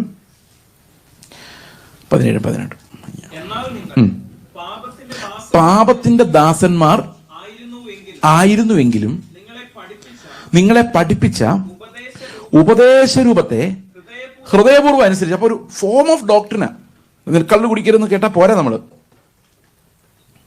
വെള്ള വസ്ത്രം ഇടണമെന്ന് കേട്ടാൽ പോരാ, ആ നീതി പോരാ. That's possible for us. നമ്മുടെ പ്രവൃത്തികളാൽ ഉണ്ടാകുന്ന നീതി അല്ല നമുക്ക് വേണ്ടത്, വിശ്വാസത്താൽ വരുന്ന നീതിയാ. That's higher. ഉപദേശ രൂപത്തെ ഹൃദയപൂർവ്വം അനുസരിച്ച് പാപത്തിൽ നിന്ന് സ്വാതന്ത്ര്യം ലഭിച്ചു നീതിക്ക് ദാസന്മാരായി തീർന്നത് കൊണ്ട് അപ്പം നമ്മൾ തീർച്ചയായിട്ടും രക്ഷപ്പെടും. തീർച്ചയായിട്ടും നമ്മൾ എങ്ങോട്ട് വരും? പാപത്തിന്റെ സ്വാതന്ത്ര്യത്തിൽ നിന്ന്, അല്ല, ദാസ്യത്തിൽ നിന്ന് രക്ഷപ്പെട്ട് നീതി അല്ലാതെ വേറൊന്നും ചെയ്യാൻ പറ്റാത്തവരായിട്ട് നമ്മൾ മാറും. അതെങ്ങനെയാ മാറുന്നത് നമുക്ക് നോക്കാം. ആ കൊച്ചിന്റെ കഥ പറഞ്ഞപ്പോൾ ഏകദേശം മനസ്സിലാക്കണം അല്ലേ? നമുക്കൊരു സ്ക്രൈബ് വേണം, ഒരു പകരക്കാരനില്ലാതെ നടക്കില്ല. അതാണ് എൻ്റെ പ്രോബ്ലം. അതുകൊണ്ട് ഇപ്പോൾ ക്രിസ്തുയേശുവിലുള്ളവർക്ക് ഒരു ശിക്ഷാവിധിയും ഇല്ല. അടുത്ത വാക്യം, ജീവൻ, ഈ ക്രിസ്തുയേശുവിലുള്ളവർക്ക് ഒരു ശിക്ഷാവിധിയും ഇല്ല എന്നുള്ളത് നമ്മൾ പിന്നീട് എക്സ്പ്ലെയിൻ ചെയ്യും. ഈ വാക്യങ്ങൾ നമുക്ക് വളരെ പ്രധാനമാണ്. 1, 2, 3, 4 വാക്യങ്ങൾ. ജീവന്റെ ആത്മാവിന്റെ പ്രമാണം എനിക്ക് പാപത്തിന്റെയും മരണത്തിന്റെയും പ്രമാണത്തിൽ നിന്ന് ക്രിസ്തു യേശുവിൽ സ്വാതന്ത്ര്യം വരുത്തിയിരിക്കുന്നു. അപ്പോൾ 2 പ്രമാണങ്ങളുണ്ട്. ഒന്ന് ജീവന്റെ ആത്മാവിന്റെ പ്രമാണം, മറ്റൊന്ന് പാപത്തിന്റെയും മരണത്തിന്റെയും പ്രമാണം. അപ്പൊ നമ്മുടെ ജീവിതത്തിൽ 2 പ്രമാണങ്ങളാൽ നമ്മൾ നടത്തപ്പെട്ടിട്ടുണ്ട്. ഒന്ന് പാപത്തിന്റെ പ്രമാണവും മരണത്തിന്റെ പ്രമാണം, മറ്റൊന്ന് ജീവന്റെയും ആത്മാവിന്റെയും പ്രമാണം. അപ്പൊ നമ്മൾ എവിടെ നിന്ന് രക്ഷപ്പെട്ടു? പാപത്തിന്റെ പ്രമാണത്തിൽ നിന്ന് രക്ഷപ്പെട്ടു. പാപത്തിന്റെ മരണത്തിന്റെ പ്രമാണത്തിൽ നമ്മൾ രക്ഷപ്പെട്ടു. ഇപ്പൊ എന്തിന്റെ പ്രമാണത്തിലായി? ജീവന്റെ പ്രമാണത്തിലായി. ഈ വാക്യവും നമുക്ക് ഒരിത്തിരി കഴിയുമ്പോൾ നമ്മൾ തിരിച്ചു വരും ഈ 2 വാക്യങ്ങളിലേക്ക്. 3ഉം 4ഉം എക്സ്പ്ലെയിൻ ചെയ്ത ശേഷം എങ്ങനെ ആര് രക്ഷിക്കും എന്നുള്ള പൗലോസിന്റെ ചോദ്യത്തിന്റെ ഉത്തരവാണ്. ചില ആൾക്കാർ 7-ാം അധ്യായത്തിലെ പൗലോസിന്റെ ഞരക്കമുണ്ടല്ലോ, എന്തോ അത്, അയ്യോ ഞാൻ അരിഷ്ട മനുഷ്യൻ. അപ്പൊ ചില ആൾക്കാർ പറയുന്നത് പൗലോസ് രക്ഷിക്കപ്പെടുന്നതിന് മുമ്പുള്ളതാണ്, ചില ആൾക്കാർ പറയുന്നത് രക്ഷിക്കപ്പെട്ടതിന് ശേഷമുള്ളതാണ്. രണ്ടും അല്ല. പൗലോസിനെ കുറിച്ചേ അല്ലത്. 7-ാം അധ്യായം is not about Paul. Paul is just an example. പൗലോസ് അവിടെ ഒരു കാര്യം പറയാണ്, എന്തുകൊണ്ട് നിയമത്തിന് നമ്മളെ രക്ഷിക്കാൻ കഴിയില്ല. Why the law is ineffective. അതിൻ്റെ എക്സാമ്പിളാണ്. ലോ നല്ലതാണെങ്കിലും ഇതനുസരിക്കാൻ തരുന്ന പൗലോസും ചെയ്സും ഇവിടെ ഇരിക്കുന്ന മത്തായി ചേട്ടനും മർക്കോസ് ചേട്ടനും ലൂക്കോസ് ചേട്ടനും എല്ലാം എന്താണ്? Weak in the flesh. അവർക്ക് ഇതനുസരിക്കാൻ സാധിക്കുന്നില്ല. അതുകൊണ്ട് നിയമം കൊണ്ട് ഒരാളെയും നന്നാക്കാൻ പറ്റാത്തത് എന്തുകൊണ്ട്? Why the law cannot save എന്നുള്ളതാണ് ഈ 7-ാം അധ്യായം. അതിന് പൗലോസ് ഒരു എക്സാമ്പിൾ മാത്രമാണ്. പൗലോസിന് കിട്ടിയ നിയമം ദൈവത്തിൻ്റെയാണ്, ഉന്നതമാണ്, ശ്രേഷ്ഠമാണ്, മനോഹരമാണ്. അത് നീങ്ങിപ്പോകുന്നതൊന്നും അല്ല, അത് സ്ഥിരം നിൽക്കുന്ന വചനം തന്നെയാണ്. പക്ഷെ അത് അനുസരിക്കാനുള്ള പാങ്ങില്ല. No ability to obey. അതാണ് പ്രശ്നം. Because the flesh is weak, because this body is given to death. അപ്പൊ നിയമത്തിന്റെ അനുസരണം കൊണ്ട് എന്തുകൊണ്ട് മനുഷ്യൻ രക്ഷപ്പെടില്ല എന്നുള്ളതാണ് ആ 7-ാം അധ്യായത്തിന്റെ എക്സ്പ്ലനേഷൻ. അതിനൊരു എക്സാമ്പിളാണ് പോൾ എന്ന ഞാൻ എന്ന് പൗലോസ് പറയുന്നു. അത് പൗലോസ് ഇങ്ങനെ പാപം ചെയ്ത് ജീവിക്കുക എന്നുള്ള അർത്ഥത്തിലല്ല. That's the condition of every man. ഇനി 3-ാം വാക്യവും 4-ാം വാക്യവും, ജഡത്തിലുള്ള ബലഹീനത നിമിത്തം ന്യായപ്രമാണത്തിന് കഴിയാത്തതിനെ സാധിപ്പിക്കാൻ. ഇന്നലെ ഞാൻ ഈ ഹോളിലായിരുന്നോ വെള്ളം കമത്തിയത്? പക്ഷെ ഇവിടെ വെള്ളം വന്ന എങ്ങനെയാ? ജഡത്താലുള്ള ബലഹീനത നിമിത്തം, ജഡത്താലുള്ള ബലഹീനത നിമിത്തം ന്യായപ്രമാണത്തിന് കഴിയാത്തതിനെ സാധിപ്പിക്കാൻ. അപ്പം എന്ത് കാരണം ന്യായപ്രമാണത്തിന് കഴിയാതെ പോയത്? ന്യായപ്രമാണം മോശമായോണ്ടല്ല, ജഡത്തിന്റെ ബലഹീനത നിമിത്തം. അങ്ങനെയല്ലേ എഴുതിയിരിക്കുന്നത്? Because my flesh was weak, law could not do something. ദൈവം ലോയോട് ആവശ്യപ്പെട്ടത് ഇത്രയും പേരെ നന്നാക്കാനാ. ലോ വന്നിട്ട് പറയുക, ഇവന്മാരുടെയൊക്കെ ജഡം വീക്ക്, എനിക്കൊന്നും ചെയ്യാൻ പറ്റുന്നില്ല, നല്ലൊരു ശരീരം തരാമെങ്കിൽ ഞാൻ ഈ ലോ പൂർത്തിയാക്കി തരാം. അതല്ലേ ഇവിടെ സംഭവം? ജഡത്താലുള്ള ബലഹീന നിമിത്തം ന്യായപ്രമാണത്തിന് കഴിയാത്തതിനെ സാധിപ്പിക്കാൻ ദൈവം തൻ്റെ പുത്രനെ പാപജഡത്തിന്റെ സദൃശ്യത്തിലും പാപനിമിത്തവും അയച്ചു. കർത്താവിനെ അയച്ചു, പകരം അയച്ചു. അതായത് ലോ അനുസരിക്കാൻ പറ്റിയ ഒരാളെ പാപത്തിന്റെ ജഡ ഇല്ലാതെ, അതൊരു അടുത്ത കാലത്ത് ഇറങ്ങിയ വലിയൊരു ദുരുപദേശമാണ്. യേശു ക്രിസ്തു, കുഡ് ജീസസ് ഹാവ് സിൻഡ്. യേശു ക്രിസ്തുവിനൊരു പാപജഡം ഉണ്ടായിരുന്നു. അതുപോലെ ഈ യേശു ക്രിസ്തുവിനെ പരീക്ഷിക്കാൻ പോകാൻ നേരത്ത് കർത്താവിനോട് സാത്താൻ പറഞ്ഞു, കഴിയുമെങ്കിൽ നീ അപ്പം ഈ കല്ലുകളെ അപ്പമാക്കി മാറ്റാൻ കൽപ്പിക്കുക എന്ന് പറഞ്ഞപ്പം കർത്താവിന് ശരിക്കും വിശന്നപ്പം കല്ലുകൾ നോക്കി അപ്പം പോലെ ഉണ്ട്, ഉണ്ടാക്കി തിന്നാലോ അപ്പമാക്കി തിന്നാലോ എന്ന് തോന്നി, പിന്നെ വേണ്ടെന്ന് വെച്ചു എന്ന്. അങ്ങനെയൊക്കെ വ്യാഖ്യാനിക്കുന്ന മിടുമിടുക്കന്മാരുണ്ട്. പക്ഷെ പ്രിയ സഹോദരങ്ങളെ, കർത്താവിൻ്റെ ഉള്ളിൽ പോലും അങ്ങനെ ഒരു തോട്ട് വന്നിട്ടില്ല. ഈ പാപ ജഡം, അങ്ങനെ ഒരു ചിന്ത, ഒരു ഈവിൽ തോട്ട്, അങ്ങനെ പറയുന്നവർ പറയുന്നത് പ്രവൃത്തി മാത്രമാണ് പാപം എന്ന് വിശ്വസിക്കുന്നവർ അങ്ങനെ പറയുന്നത്. ഹൃദയത്തിൽ ചിന്ത വന്നാൽ പോലും പാപമാണെന്നാണ് നമ്മൾ വേദപുസ്തകം പറയുന്നത്. അതിൻ്റെ ചിന്തയുടെ ഒറിജിൻ പോലും പാപമാണ്. അല്ല, ചിലർ പറയുന്നത് തോട്ട് വന്നാൽ കുഴപ്പമില്ല, അതിന് താഴെ വലിച്ചാലാ കുഴപ്പം. These are all dangerous things. ആ തോട്ടിന്റെ ഒരു സെന്റിമീറ്റർ പോലും മരണകരമാണ്. കാരണം പാപത്തോട് ആ പാപ ജഡത്തോട് യാതൊരു കോംപ്രമൈസും ദൈവം ചെയ്യത്തില്ല എന്ന് വേദപുസ്തകം വളരെ വ്യക്തമായിട്ട് പറയുന്നുണ്ട്. You know there was no evil thought in him. അതൊന്ന് എക്സ്പ്ലെയിൻ ചെയ്യാൻ എബ്രായ ലേഖനം 4:15 ഒന്ന് വായിക്കോ. 4:15 എബ്രായ ലേഖനം 4:15.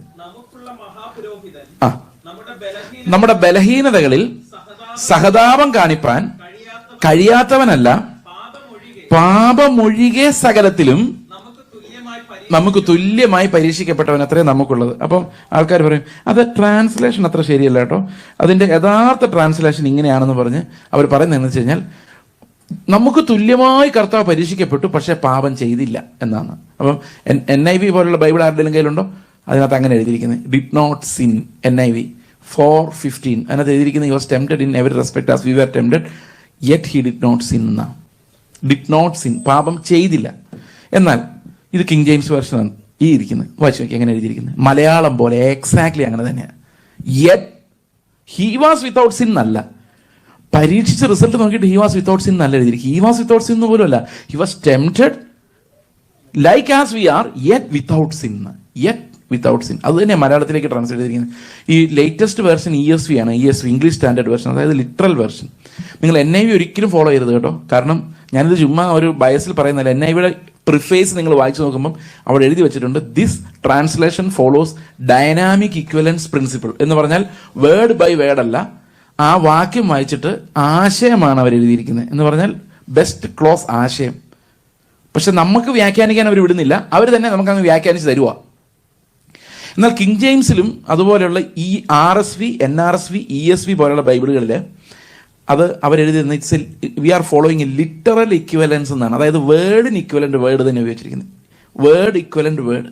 അപ്പോൾ വേർഡിന് പകരം വേർഡ് വെച്ചുള്ള ട്രാൻസ്ലേഷനാണ് ഈ ESV, KJV ഒക്കെ. അതിനകത്ത് എഴുതിയിരിക്കുന്ന മലയാളം പോലെ തന്നെയാണ് യെറ്റ് വിത്തൗട്ട് സിൻ. നമ്മൾ അനുഭവിക്കുന്ന എല്ലാം കർത്താവ് അനുഭവിച്ചു, പക്ഷേ അവനിൽ പാപം ഉണ്ടായിരുന്നില്ല എന്നാണ്. അവനിൽ പാപം ഉണ്ടായിരുന്നില്ലെന്ന് പറഞ്ഞു കഴിഞ്ഞാൽ അർത്ഥം എവറി ടെംപ്ടേഷൻ വാസ് എക്സ്റ്റേണൽ എന്ന്. അതായത് അത് എങ്ങനെയാണെന്ന് വെച്ച് കഴിഞ്ഞാൽ ഓരോന്നും ഭയങ്കര തീവ്രമായിരുന്നു. നമ്മൾ അനുഭവിക്കുന്നതിനേക്കാളൊക്കെ ഭയങ്കര തീവ്രമായിരുന്നു. Every temptation was at the point of death, മരണം വരെയായിരുന്നു. ഇപ്പോൾ ഉദാഹരണത്തിന് യേശുക്രിസ്തു 40 ദിവസം ഉപവാസം ഇരുന്ന് വിശന്ന് ആഹാരം കഴിച്ചില്ലേ മരിച്ചു പോകുന്നുള്ളൊരവസ്ഥ വരുമ്പോൾ സാത്താൻ പറയാണ്, ഉള്ളി തോന്നുമല്ല, നമുക്കാണ് ഉള്ളി തോന്നും, അതുകൊണ്ട് സാത്താൻ അടുത്ത് വരേണ്ട കാര്യമില്ല. He can manage from far away. പക്ഷെ യേശുവിന് അങ്ങനെ മാനേജ് ചെയ്യാൻ പറ്റില്ല. അടുത്ത് വന്ന് പറയണം, വിശക്കുമല്ലേ, നീ ദൈവത്തിൻ്റെ മകനല്ലേ, നീ ഒരു കാര്യം ചെയ്, അപ്പം ഉണ്ടാക്കി തിന്നെ. അന്നത്തെ പാപം എന്താ? യേശു ദൈവപുത്രനായിരിക്കേ അവൻ അവിടെ കിടക്കുന്ന കല്ലിനെ അപ്പമാക്കി തിന്നാ എന്താ കുഴപ്പം? അതുകൊണ്ട് ആരും ചോദിക്കാൻ വരുമോ? അതുകൊണ്ട് പിശാച് ചോദിക്കും, നീ എന്തിനാ ഈ കല്ല് അപ്പമാക്കി? കല്ല് സൃഷ്ടിച്ചാരാ? ആരാ? ദൈവമല്ലേ, കർത്താവ് തന്നെയല്ലേ, ഇവൻ മുഖാന്തരമല്ലേ എല്ലാം ഉണ്ടായത്. അവൻ ആ കല്ല് അപ്പമാകട്ടെന്ന് മാറ്റി 40 ദിവസം ഉപവാസം കഴിഞ്ഞു, തിന്നാ എന്താ കുഴപ്പം? പക്ഷെ അവിടെ സാത്താൻ കർത്താവിനോട് പറയുന്നത് നീ ദൈവപുത്രൻ എന്ന് തെളിയിക്കാനാ. അതായത് don't come as a man, don't be their substitute, why should you die for them? നീ ഈ ഗുണമില്ലാത്തവന്മാർക്ക് വേണ്ടി എന്തിനാ മരിക്കുന്നത്? നീ ദൈവപുത്രനല്ലേ, നീ എന്തിനാ ഇങ്ങനെ വിശന്ന് പൊരിഞ്ഞ് ഈ ലോകത്തോട് നടക്കുന്നത്? Eat and go away. അതാണ് പ്രലോഭനം. പ്രലോഭനം എന്ന് പറഞ്ഞാൽ അവൻ ദൈവത്തിന്റെ ശക്തി എടുക്കാൻ അവനെ നിർബന്ധിക്കുക. അതായത് നമ്മുടെ പെന്തക്കോസ്റ്റിലൊക്കെ സംഭവിച്ച വലിയൊരു പ്രശ്നം അതായിരുന്നു. ആത്മാവിന്റെ അഭിഷേകം കിട്ടിക്കഴിഞ്ഞ ഉടനെ മരുഭൂമിയായിരുന്നു, ഭയങ്കര തീവ്രമായ കഷ്ടപ്പാടുകൾ നടുവിലോട്ടാണ് ഈ ആത്മാവിന്റെ സ്നാനവും ഒക്കെ ലഭിച്ചത്, അന്യഭാഷയൊക്കെ ലഭിച്ചത്. ഇവരതുമായിട്ട് കല്ലുകൾ അപ്പമാക്കി തുടങ്ങുന്ന മിനിസ്ട്രി അങ്ങ് തുടങ്ങുമായിരുന്നു. എവിടെയുണ്ട് കല്ലുകൾ അപ്പമായി മാറുന്നു. അതുകൊണ്ട് എന്ത് സംഭവിച്ചു? കുറെ കഴിഞ്ഞപ്പോൾ ആത്മാവ് ഇതിലേ പോയി കാണാൻ മേലെ, കുറെ സൗണ്ട് മാത്രമായിട്ട്. അപ്പൊ ഞാൻ പറഞ്ഞു വന്നത്, Christ was in our form and likeness. നമ്മളെപ്പോലെ തന്നെ ഒരു ഫിസിക്കൽ ബോഡി, ഒരു പൂർണ്ണ മനുഷ്യൻ ആയിട്ടാണ് കർത്താവ് വന്നത്. എന്നാൽ അവനൊരു സിൻ ബോഡി ഉണ്ടായിരുന്നില്ല. അതാണ് പാപജഡത്തിലല്ല കർത്താവ് വന്നത്, പാപജഡത്തിന്റെ സദൃശ്യത്തിലാണ്. ഇതാണ് കൺവെൻഷണൽ ക്രിസ്ത്യൻ ഡോക്ട്രിൻ. ഇതാണ് എല്ലാ ചർച്ചകളും പഠിപ്പിക്കുന്ന ഉപദേശം. He came in the likeness of sinful flesh. അപ്പൊ എനിക്കൊരു പകരം കർത്താവ് ഒരാളെ വിട്ടു. ഈ പകരം ഒരാൾ വന്നാൽ എങ്ങനെയാണ് നമ്മുടെ കാര്യം സോൾവ് ആകുന്നത് നമുക്ക് നോക്കാം. അതും 2 കാര്യങ്ങളാണ് ഈ പകരക്കാരൻ നമുക്ക് വേണ്ടി ചെയ്തത്. എന്താ നോക്കി, 4th verse, 3rd verse continue ചെയ്താൽ, ദൈവം തന്റെ പുത്രനെ പാപജഡത്തിന്റെ സദൃശ്യത്തിലും പാപനിമിത്തവും അയച്ചു. അപ്പൊ ഒരു സബ്സ്റ്റിറ്റ്യൂട്ടിനെ, ഒരു സ്ക്രൈബിനെ അയച്ചു. എന്തിനു വേണ്ടി? 2 കാര്യങ്ങൾ. പാപത്തിന് ജഡത്തിൽ ശിക്ഷ വിധിച്ചു. 1. 2, എന്താണ്? ജഡത്തെ അല്ല, ആത്മാവിനെ എത്ര അനുസരിച്ച് നടക്കുന്ന നമ്മിൽ, നമ്മുടെ ജഡത്തിന്റെ ബലഹീനത കാരണം നിറവേറാതെ പോയ നീതി നിറവേറ്റുവാൻ വേണ്ടി തന്നെ. ആരിലൂടെ നിറവേറുന്നത് അവിടെ എഴുതിയിരിക്കുന്നത്? ആത്മാവിലൂടെ. ആരുടെ ആത്മാവിലൂടെ? കർത്താവായ യേശുക്രിസ്തു അനുസരിച്ച നീതി, അവൻ പൂർത്തിയാക്കിയ നീതി അവന്റെ ആത്മാവിലൂടെയാണ് നമ്മൾ നിറവേറുന്നത്. It is not by works. ഇത് മനസ്സിലാക്കാൻ ഒത്തിരി പ്രയാസമാണ്. നമുക്കത് ഞാൻ രക്ഷിക്കപ്പെട്ടത് എങ്ങനെയാണെന്ന് എക്സ്പ്ലെയിൻ ചെയ്യാം, അപ്പം മനസ്സിലാവും. അത് ഞാൻ രക്ഷിക്കപ്പെടുമ്പം എനിക്ക് 19 വയസ്സുള്ളൂ. 19 വയസ്സുള്ളൂ എന്ന് പറയാൻ പാടില്ല, 19 വയസ്സുണ്ടെന്നാണ് പറയേണ്ടത്. കാരണം അതിനൊക്കെ മുമ്പ് രക്ഷിക്കപ്പെടേണ്ടതായിരുന്നു. അപ്പോൾ അതിൻ്റെ തിയോളജിക്കൽ മെക്കാനിസം ഞാൻ പറയുന്നത്, വേദശാസ്ത്രപരമായി എന്ത് സംഭവിച്ചു. ഞാൻ ദൈവത്തിൻ്റെ കോടതിയിൽ നിൽക്കുകയാണ്. ദൈവത്തിൻ്റെ കോടതി എന്ന് പറഞ്ഞാൽ അറിയാലോ, അവനാണ് ജഡ്ജ്. അപ്പോൾ എൻ്റെ കുറ്റങ്ങൾ പറയാൻ വേണ്ടി ഒരു അഡ്വക്കേറ്റ് വന്നിട്ടുണ്ട്. എൻ്റെ കുറ്റങ്ങൾ എക്സ്പ്ലെയിൻ ചെയ്ത് എന്നെ ശിക്ഷ വാങ്ങിച്ചു തരാൻ വേണ്ടി ഒരു അഡ്വക്കേറ്റ് വന്നിട്ടുണ്ട്. അപ്പം ഞാനൊരു അഡ്വക്കേറ്റിനെ വിളിച്ചുകൊണ്ടാണ് പോയേക്കുന്നത്. ഞാൻ കൊണ്ടുപോയേക്കുന്ന അഡ്വക്കേറ്റ് എന്ന് വെച്ച് കഴിഞ്ഞാൽ എൻ്റെ എല്ലാ റിസോഴ്സസും, അതായത് ഞാൻ ചെറുപ്പകാലം തൊട്ട് ജീവിച്ചപ്പോൾ എനിക്കുണ്ടായ റിസോഴ്സസ് എല്ലാം ചേർന്ന ഒരു അഡ്വക്കേറ്റ് എനിക്കുണ്ട്. അതായത് സാത്താൻ പറയും ഇവൻ അങ്ങനെ ചെയ്തിട്ടുണ്ട് ഇങ്ങനെ ചെയ്തിട്ടുണ്ടെന്ന് പറയുമ്പം എൻ്റെ പ്രതീക്ഷ എൻ്റെ കൂടെ വന്ന വക്കീൽ പറയും ഇവൻ ഒത്തിരി തെറ്റ് ചെയ്തിട്ടുണ്ടായിരിക്കും, പക്ഷെ ഇവൻ ഒത്തിരി നല്ല പ്രവൃത്തികളും ചെയ്തിട്ടുണ്ട്. അതുകൊണ്ട് ഇവനെ നരകത്തിലോട്ട് വിടുമ്പം ഈ നല്ല പ്രവൃത്തികളെ ഓർത്ത് ഇവനെ കുറച്ച് അടി കുറച്ചിട്ട് ഇവനെ എങ്ങോട്ട് വിടണം? സ്വർഗത്തിലേക്ക് വിടണം. അപ്പോൾ സ്വർഗത്തിലോട്ട് വിടാൻ എന്തെങ്കിലും ഒരു പണി ഞാൻ ചെയ്തിട്ടുണ്ടെങ്കിൽ അത് കണ്ടുപിടിക്കാനാണ് ഞാനൊരു വക്കീലിനെ കൊണ്ടുവന്നേക്കുന്നത്. മനസ്സിലാവുന്നുണ്ടോ ഞാൻ പറയുന്നത്? ഈ കോടതിയിൽ നടക്കുകയാണ്. അപ്പം സാത്താൻ ആദ്യത്തെ കുറ്റം വായിക്കുക. ചേസ് ജോസഫ് എന്ന് പറയുന്ന ഇവൻ ഒരു കൊലപാതകിയാണ്. ഞാൻ പറഞ്ഞു, എൻ്റെ കർത്താവ്, ഇത് മഹാകള്ളമാണ്. ഞാനൊരു കോഴിയെ പോലും കൊന്നിട്ടില്ല എന്ന് മാത്രമല്ല, അന്ന് ഞാൻ വെജിറ്റേറിയനിസം ബൈ പോളിസി, അതുകൊണ്ട് മൃഗങ്ങളെ തിന്നരുതെന്ന അഭിപ്രായമുള്ള ആളായിരുന്നുകൊണ്ട് വേറൊരാൾ കൊല്ലുന്ന കോഴിയെ തിന്നാറുമില്ലായിരുന്നു. അപ്പം ഞാൻ കർത്താവിനോട് പറഞ്ഞു, എന്നെപ്പോലെ സാത്വികനായ പാവമായ ഒരുത്തനെ കൊലപാതകനെന്ന് വിളിച്ച ഇവൻ കള്ളനാണ്. അപ്പോൾ കർത്താവ് പറഞ്ഞു, എത്ര കോഴി വേണമെങ്കിലും തിന്നോ, അതല്ല ഇവിടുത്തെ പ്രശ്നം. സഹോദരനെ ദ്വേഷിക്കുന്നവനെല്ലാം കൊലപാതകനാണെന്നാണ് ഇവിടുത്തെ എൻട്രി. അതെന്നെ തകർത്ത് കളഞ്ഞു. കാരണം ദേഷ്യമായിരുന്നേ കുഴപ്പമില്ലായിരുന്നു. ദേഷ്യം കുറെ കഴിയുമ്പോൾ അങ്ങ് പോവും. അപ്പം നമ്മൾ വിചാരിക്കുമോ അവനോടുള്ള ദേഷ്യം മാറി, ഇപ്പം ഞാൻ നോർമലായി, എൻ്റെ പാപം. നമ്മൾ ദേഷ്യത്തെയാണ് പാപമായിട്ട് കാണുന്നത്. പക്ഷെ ദേഷ്യമല്ല പാപം. നിങ്ങൾ കോപിച്ചാൽ പാപം ചെയ്യാതിരിപ്പിൻ. രാത്രി സൂര്യൻ അസ്തമിക്കുന്നവരെ നിങ്ങളുടെ കോപം സംഗ്രഹിച്ച് വെക്കരുത്. അതിനു മുമ്പ് അത് സെറ്റിൽ ചെയ്തില്ലെങ്കിൽ ഈ കോപം നാളെ നിങ്ങൾക്ക് ദേഷ്യം എന്തായി മാറും? ദ്വേഷമായി മാറും.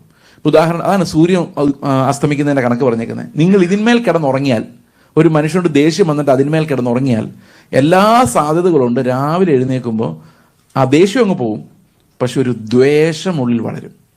ആ ദ്വേഷം ഉള്ളിലുണ്ടെന്ന് എങ്ങനെ മനസ്സിലാക്കാം? ഒരാളോട് നമുക്ക് ദേഷ്യമല്ല വിദ്വേഷമുണ്ടെന്ന് എങ്ങനെ മനസ്സിലാക്കാം? ആ മനുഷ്യന് എന്തെങ്കിലും ഒരു അനുഗ്രഹം ഉണ്ടാകുമ്പോൾ, ഓ അവനതെങ്ങനെ കിട്ടിയല്ലോ എന്ന് ഉള്ളിൽ തോന്നുക. അത് വിദ്വേഷമുള്ളവരോട് നമുക്ക് തോന്നുന്നത്. അതുപോലെ തന്നെ അവൻ എന്തെങ്കിലും ഒരു അബദ്ധം പറ്റുകയോ, എന്തെങ്കിലും ആൾക്കാർ കളിയാക്കുകയോ, എന്തെങ്കിലും കാല് തട്ടി ഒരു മുറിവ് ഉണ്ടാവുകയോ ചെയ്താൽ ഒരു ചെറിയ സന്തോഷം തോന്നുക. അവനത് വേണ്ടതായിരുന്നു എന്ന് ചിന്തിക്കുക. ഇതെല്ലാം വിദ്വേഷമാണ്. ആരുടെങ്കിലും വിദ്വേഷമുണ്ടോ? സൂക്ഷ്മമായിട്ട് പരിശോധിക്കണം. ഇതെല്ലാം കൊലപാതകമായിട്ട് അവിടെ എൻ്റർ ആകുന്നത്. ഹേറ്റ്രഡ്, അൺനോൺ ഹേറ്റ്രഡ്, അകത്ത് കിടക്കുന്ന ഹേറ്റ്രഡ്. ഓക്കെ, ഇതും നമ്മുടെ ഹൃദയത്തിൽ നിന്ന് കളയാൻ ഭയങ്കര പാടാണ്. നിങ്ങളൊന്ന് അനലൈസ് ചെയ്ത് നോക്കിയാൽ പല ബന്ധുക്കളോട് നിങ്ങൾക്ക് ചിലപ്പോൾ അങ്ങനെ കാണുമായിരിക്കും. അവൻ എന്നാലും എന്നോട് ഇങ്ങനെ ചെയ്തല്ലോ, ക്ഷമിച്ചു, ഞാനെല്ലാം ക്ഷമിച്ചു കേട്ടോ, ഒന്നും എനിക്ക് ഒരു ദേഷ്യവും ഇല്ല. ആ ദേഷ്യം പോകുന്നതനുസരിച്ച് മറ്റേ സാധനം വന്നത് നമ്മൾ അറിഞ്ഞിട്ടില്ല. തന്നല്ല, എനിക്കിത് ഭയങ്കര പ്രശ്നമായിരുന്നു, ഈ വിദ്വേഷം. എനിക്ക് ലോകത്ത് ആരോട് സ്നേഹമില്ലായിരുന്നു. കാരണം എന്താ വെച്ച് കഴിഞ്ഞാൽ, ഈ ഞാൻ എല്ലാറ്റിലും ബെസ്റ്റാണെന്നൊരു ചിന്ത എനിക്കുണ്ടായിരുന്നു. ബെസ്റ്റ് എന്ന് പറഞ്ഞാൽ ക്യാരക്ടർ. എന്ത് നിയമം ഉണ്ടെങ്കിലും അനുസരിക്കുമായിരുന്നു. യാതൊരു വേണ്ടാത്ത പണിക്കും പോയിട്ടില്ല. ഒരു ഒന്നാന്തരം പരീക്ഷനായിരുന്നു. ഒരു അത് പിള്ളേർ ചെയ്യുന്ന പോലെ ക്ലാസ് സ്കിപ്പ് ചെയ്യുമോ, 5 മിനിറ്റ് താമസിച്ച് കയറുമോ, അങ്ങനെയുള്ള ഒരു പരിപാടിയും എൻ്റെ ഭാഗത്തുനിന്നുണ്ടാവില്ല. 8, 9, 10 ക്ലാസ്സുകളിൽ എനിക്ക് 100% അറ്റൻഡൻസാണ്. അസുഖം ഇല്ലാഞ്ഞിട്ടല്ല, അസുഖമാണെങ്കിൽ ഏറ്റവും പുറത്തെ ബെഞ്ചിൽ പോയി മൂടി പൊതിച്ചിരുന്നോളൂ, വരാതിരിക്കില്ല.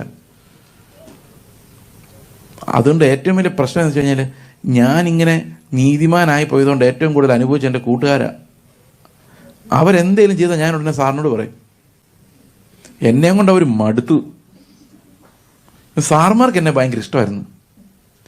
പക്ഷെ ഞാൻ ഈ ഉദ്ദേശിക്കുന്ന നല്ല മനുഷ്യനൊന്നും ആയിരുന്നില്ല. അത് മൂടി വയ്ക്കാൻ, എൻ്റെ തിന്മകൾ മൂടി വയ്ക്കാനുള്ള അസാമാന്യമായ കഴിവ് എനിക്കുണ്ടായിരുന്നു. എന്നെ ഒന്നുകൊണ്ട് കൂട്ടുകാർക്ക് ഞാൻ മഹാ പ്രശ്നക്കാരനെന്ന് അറിയാമായിരുന്നെങ്കിലും അവരെന്നെ സ്നേഹിച്ചുകൊണ്ട്, ഞാൻ അവരെ സ്നേഹിച്ചുകൊണ്ടല്ല, അവരെന്നെ സ്നേഹിച്ചുകൊണ്ട് എന്നെ തലയുരി വിട്ടു പറഞ്ഞാൽ മതി. സ്കൂളിൽ നിന്ന് ഇറങ്ങുമ്പോൾ ഹെഡ് മാസ്റ്റർ എനിക്ക് ക്യാരക്ടർ സർട്ടിഫിക്കറ്റ് എഴുതിയത് വെരി ഗുഡ് എന്നാണ്. അങ്ങനെ ആർക്കും കൊടുത്തിട്ടില്ല പുള്ളിയുടെ ജീവിതത്തിൽ ആദ്യമായിട്ട് അങ്ങനെ എഴുതുന്നു. അഭിനയത്തിൻ്റെ റിസൾട്ട്. ഇങ്ങനെ വരുമ്പോൾ എനിക്ക് എന്ത് ചെറിയ തെറ്റ് ചെയ്യുന്നവനെ എനിക്ക് സഹിക്കാൻ പറ്റില്ല. നന്നാകാൻ ശ്രമിച്ചതാ കേട്ടോ, നന്നാകാൻ ശ്രമിച്ചതാണ്. എൻ്റെ മോനും ഇങ്ങനെ ആയി പോകുന്ന എനിക്ക് പേടിയുണ്ടായിരുന്നു. എന്തായാലും അവിടെ പോലെ എത്തിയില്ല. അവനിങ്ങനെ ക്ലാസ്സിൽ 4ാം ക്ലാസ്സിൽ പഠിക്കുമ്പം ആന്ധ്രയിലാണ്. ഞാൻ അവനോട് ചോദിച്ചു, എന്താ നീ, ടീച്ചർമാർ ഇവൻ ക്ലാസ്സിലും മിണ്ടുന്നില്ല, ഇൻ്റർവെല്ലിന് പോലും മിണ്ടുന്നില്ല. അപ്പോൾ ഞാൻ ചോദിച്ചു, നീ അന്ന് ഇൻ്റർവെല്ലിനൊന്ന് വർത്താനം പറഞ്ഞാൽ എന്താ കുഴപ്പം? അന്നേരം പറയാല്ല, ഞാനെങ്ങാനും സംസാരിക്കുമ്പം ടീച്ചറെങ്ങാനും കണ്ടാൽ ഇവനും ഇങ്ങനെ ആണല്ലോ എന്ന് വിചാരിക്കുകയില്ലേ, അതുകൊണ്ട് മിണ്ടായിരിക്കും. ഞാൻ എൻ്റെ കർത്താവ്, എൻ്റെ വഴിയെ എൻ്റെ മകനും അങ്ങനെ ആയിപ്പോൾ. പിന്നെ ഇത്തിരി പ്രായമായപ്പോൾ ഉഴപ്പനായപ്പോൾ ശരിയായി. അപ്പോൾ ഞാൻ പറയാൻ കാരണം, ഈ നമ്മൾ നീതി വർദ്ധിപ്പിക്കും തോറും ചുറ്റുമുള്ളവരെല്ലാം ഒരു അവജ്ഞ കണ്ണോടെ നോക്കുള്ളൂ. ഇത് എന്നിലൊരു രോഗമായിട്ട് വന്നിട്ട്, എൻ്റെ പ്രിയ സഹോദരങ്ങളെ, എന്തെങ്കിലും പ്രശ്നത്തിൽ ആരെങ്കിലും ഒരു അബദ്ധം ചെയ്താൽ ടീച്ചർമാരവരെ വെറുതെ വിട്ടാലും ഞാൻ വിടുകയില്ല. ഞാൻ ടീച്ചർമാരുടെ ഒരു ഇങ്ങനെ കണ്ടിന്യൂ ചെയ്യാൻ പറ്റില്ല, അതാ ഇതാന്ന് പറഞ്ഞ് വാദിച്ച് അവനെ ശിക്ഷിപ്പിക്കും. വിശ്വസിക്കാൻ പറ്റില്ല, അത്ര കിരാതനായ ഒരു മനുഷ്യനായിരുന്നു ഞാൻ. ഇത് കർത്താവിൻ്റെ ശബ്ദം കേട്ടപ്പോൾ ഞാൻ പറഞ്ഞു, എൻ്റെ കർത്താവ് സംഗതി ശരിയാ, കൊലപാതകൻ നമ്പർ 1 ഒരാളുണ്ടെങ്കിൽ അത് ചേസ് ജോസഫ് എന്ന് പറയുന്ന ഞാനാണ്. കാരണം ഈ ലോകത്ത് ഞാൻ കൊല്ലാത്ത ആരുമില്ല. ഞാൻ സമ്മതിച്ചു. അപ്പം അഡ്വക്കേറ്റിനോട് ഞാനൊന്നും ചോദിക്കുന്നില്ല, കാരണം അഡ്വക്കേറ്റ് മിണ്ടേണ്ട കാര്യമില്ല. I understood. എൻ്റെ അഡ്വക്കേറ്റ് നിശബ്ദനാണ്. അടുത്തത്, ഞാൻ കാരണം പഠിത്തം നിർത്തി പോകേണ്ടുന്ന പിള്ളേരുണ്ടായിട്ടുണ്ട്.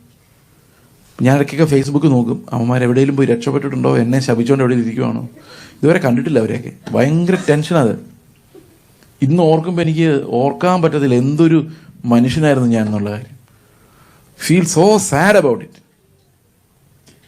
അതിനെ പറയാൻ പറ്റില്ല, അത്ര ഭയങ്കര സങ്കടം എനിക്ക് കാര്യത്തില്ല. അപ്പം ഞാൻ ഇത് സമ്മതിച്ചു, കൊലപാതകം സമ്മതിച്ചു. അപ്പോൾ എന്തായാലും നരകത്തിൽ പോകാനുള്ള ഒരാണി അടിച്ചു. വ്യഭിചാരം, മോഷണം, ഇതൊന്നും ഞാൻ കൈകൊണ്ട് ചെയ്തിട്ടില്ല, പക്ഷേ ഹൃദയം കൊണ്ട് ഇതെല്ലാം.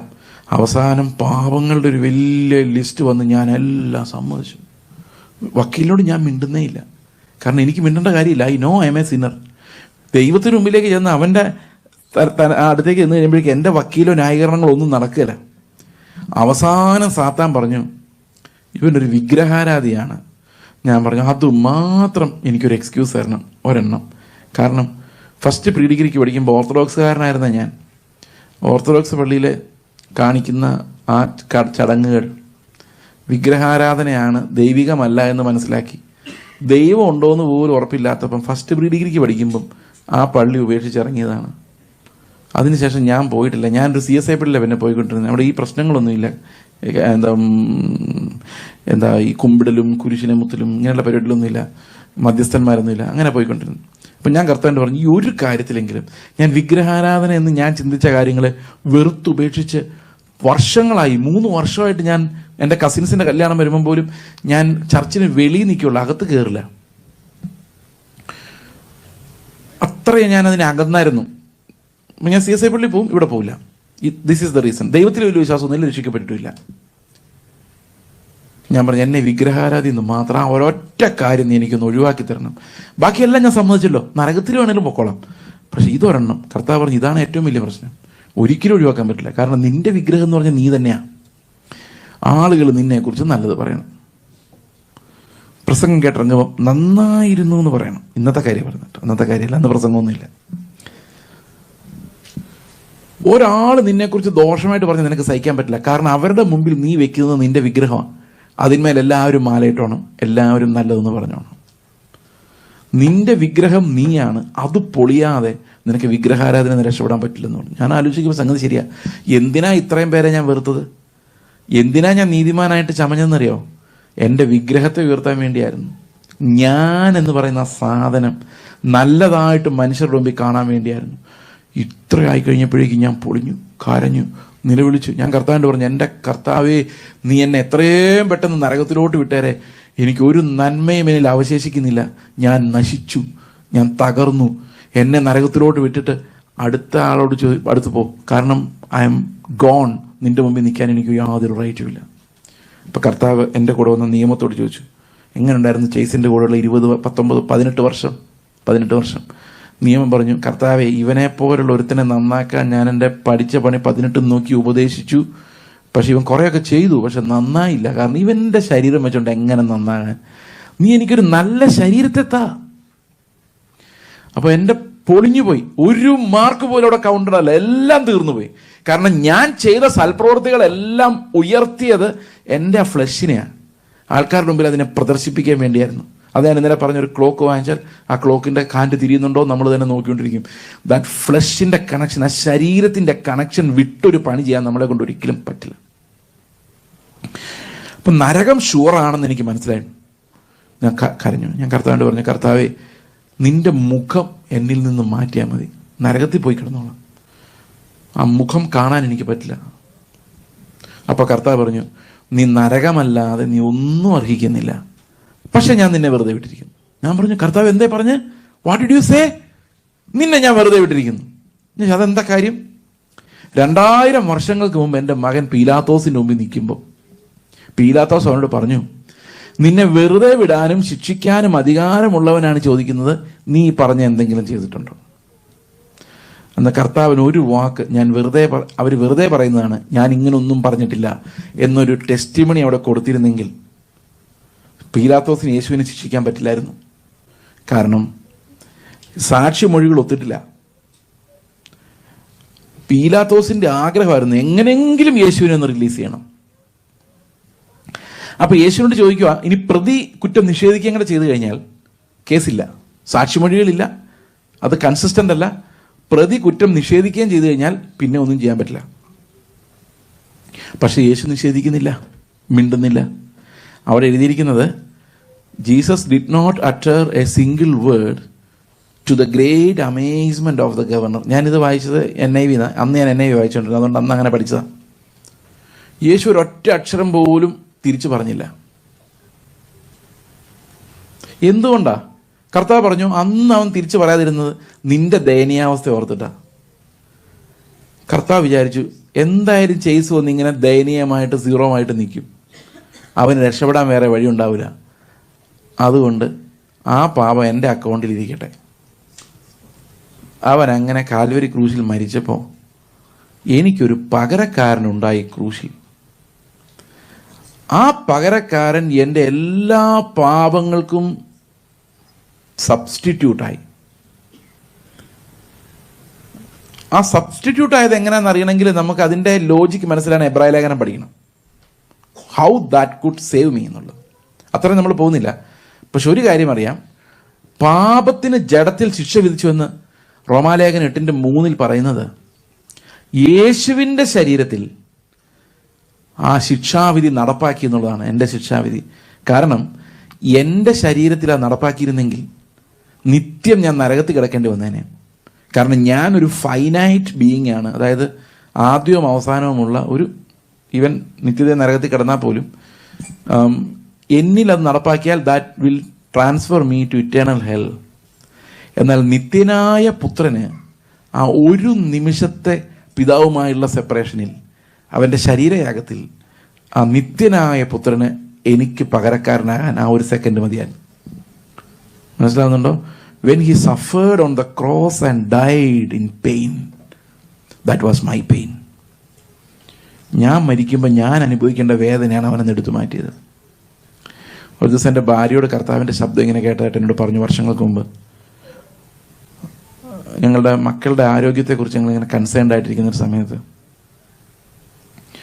കർത്താവ് പറഞ്ഞു, നിങ്ങളെല്ലാവരും എനിക്ക് വേണ്ടി മരിക്കാനുള്ളവരാണ്, പക്ഷെ ഒരു പ്രോമിസ് ഉണ്ട്, നിങ്ങൾ മരിക്കുമ്പം ഞാൻ മരിച്ച വേദന ഉണ്ടാവില്ല. കാരണം I have removed your pain and filled you with hope. The pain that I should have borne is gone with the cross. So I am no longer afraid of death. മരണത്തെ ഞാൻ ഭയപ്പെടാത്തതിൻ്റെ കാരണം മരിക്കില്ല എന്നുള്ളതുകൊണ്ടല്ല, ആ മരണത്തിന് വേദനയില്ല. കാരണം I am going to the presence of my Lord എന്നുള്ളതാണ്.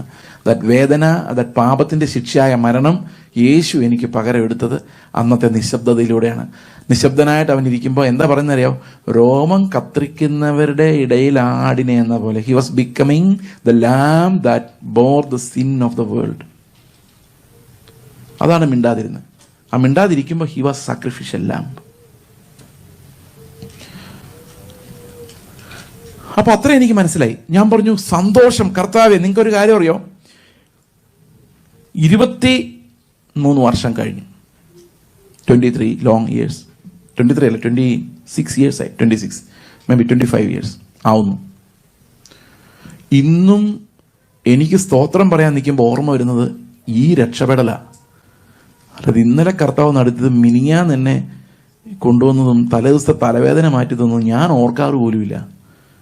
ഒന്നും ഓർക്കാറില്ല.